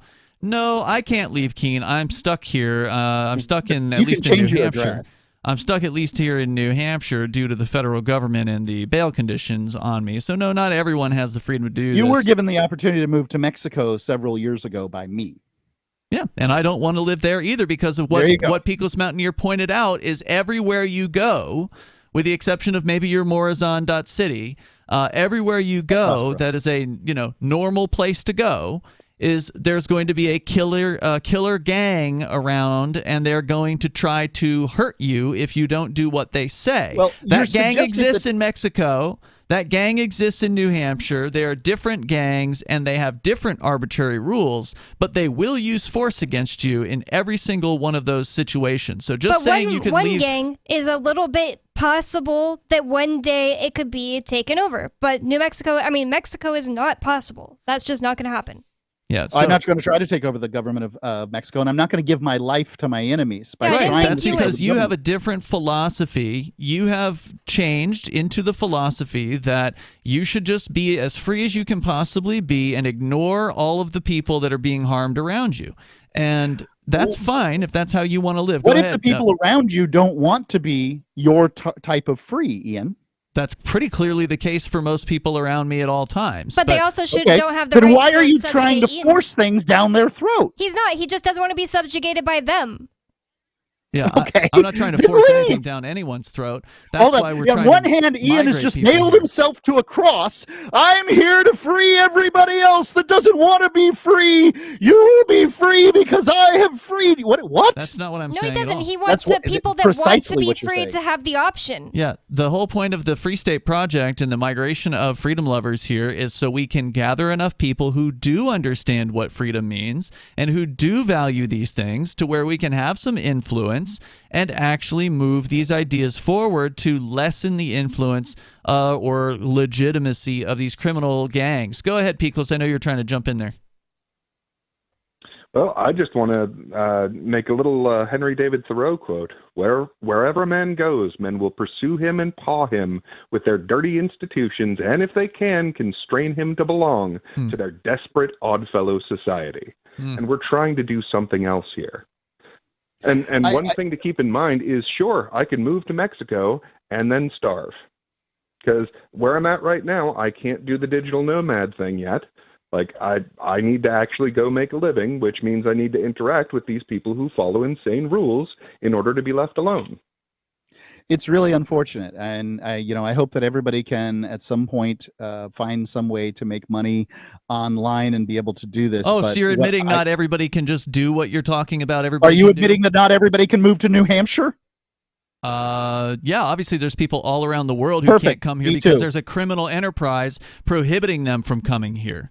There's plenty of people, like if somebody's a realtor in Peoria, Illinois right now, they've built a business being a realtor over the course of 15 years, picking up and moving to New Hampshire is going to be a huge economic hit for them. Yeah, no doubt. Now, I mean, look, there's certain investments Realtor can easily transfer. Right? I mean, Mark Warden. There are impediments to everyone moving everywhere. My recommendation is move to where you have the best life. Yeah, that's because you don't care about other people's freedoms and I what's do. going on. And it's their freedom to live their life. One thing I'd like to point out that's a difference is like in the situation you're describing, we don't know how long that freedom will be accepted by the men with guns there. And at least the methods that we're pursuing here by slowly but surely and in accordance with their insane ways of doing things, getting a little bit more and a little bit more freedom means that at least what we do get will be accepted by the psychopaths with guns. So there are jerks and fits and starts to all freedom in all places. I certainly wouldn't hold up New Hampshire as the best place to be, say, in COVID in 2020 and 2021. And I'm sure you wouldn't either. But it's better than Texas. It's better than Texas, and I'm not advocating people move to Texas. Mexico tended to be better in some ways than these other places, but San Juan, Puerto Rico, I got yelled at by a cop through a loudspeaker for not wearing a mask on the street. I was just saying that New Hampshire really wasn't like so bad with COVID. It just seemed so bad. Florida was better. Because it was like better than, because it was suddenly something totally crazy going on. But in comparison to the rest of the 50 states, I don't think it was as mid-pack as some people say. Like, I traveled to 20 states in 2020, not 19. So I think I can say so. The only thing that I would say about New Hampshire when I was there, and I'm trying to diss New Hampshire. I think New Hampshire is a great place to live. I've chosen to make it my legal tax residence. But what I would say about it is when I was in New Hampshire in 2020 and 2021, you would talk to somebody at a grocery store about a mask. Whereas when I was in Florida in 2021, you would not. Like in Florida, I was just without a mask. Well, you're in saying New Hampshire, you're I had not, to show that's a just little. Keene. That's the thing. In Manchester, where I lived for a month and a half in 2020, the thick of it too, like September and October, there was never a time that I had to wear a mask, and never a time that anyone said anything to me about the mask. Okay. You're right. I did not live in Manchester, New Hampshire. I only lived in Keene, New Hampshire. There were Sarasota, probably Florida, some parts of Florida that were more highly enforced than others. We know there were. There was a caller liberal. that called in and said that the like really Cuban parts of Miami were just masked the entire 2 years. Yeah, so I think it just depends on where you are. One criticism just in general of the idea that I have is that, what if, okay, well, I move here for these freedoms, and then, oh, well, these freedoms aren't here anymore, so I'll move over here because I'm freer here. Oh, well, I'm not free here anymore, I'll move over here. And slowly but surely, the highest possible amount of freedom is less and less and less, as composed. Wouldn't you be creating demand for that freedom? You're creating demand for the freedom that you want. And presumably other people are going to do the same thing. So places are going to say, I want this freedom. You this need is why other Las people, Vegas though. You can't do it alone. You don't have to fight for it. You can just build it. Well, I like the idea of just building something. Unfortunately, the criminal element that we've been discussing here isn't just going to go away because you want to ignore them. I mean, we've seen people that's try. for sure. We've seen people try that before. The issue I have with the demand, though, is that it's one of those things like you don't have to be faster than the bear, just faster than the guy next to you. So they don't actually have to give you the most freedom, just like they have to be a little freer than this guy. Whereas if we go to one place, that's true. Create a free society slowly but surely, then we can actually increase the amount of freedom that way. Yep, and I think that's certainly the long-term plan. Obviously, it's not happening fast enough for some people, and if they just want to go live on their own in a walled-off city, I think that more power to them. I wish them the best. I really hope that system works. I hope that becomes a success, and that the government criminals in Honduras don't come in there and raid the place with a SWAT team someday, because I suspect that the armed guards are not going to keep them out. Thank you, Peakless Mountaineer, for the call here tonight. I appreciate it. If you didn't get on tonight with us, then call us tomorrow. We'll be sure to get you on soon. Then I think Mark's going to be back tomorrow, if I'm correct about that. So he'll have, yes, I intend to. He'll have round 2, and Arya should be joining us as well. We'll see you Thank tomorrow you. online. In the meantime, Thanks, Mark. freetalklive.com. I love you, Bonnie. Love you. Free Talk Live is brought to you by Dash Digital Cash. Dash is the cryptocurrency designed to be used for spending. In addition to being one of the world's first cryptocurrencies, Dash was the first crypto project to have a decentralized autonomous organization that to this day continues to improve and promote Dash. Every month, 10% of the mining rewards go into a treasury. Anyone with one Dash to spend can put forward a proposal to the Dash masternodes to vote on. The masternodes vet the proposals and decide which ones move forward and are funded by the Treasury. In fact, that's exactly how we got this sponsorship. Nowadays, DAOs are plentiful, but Dash paved the way by doing it first, nearly a decade ago. Dash is one of the oldest crypto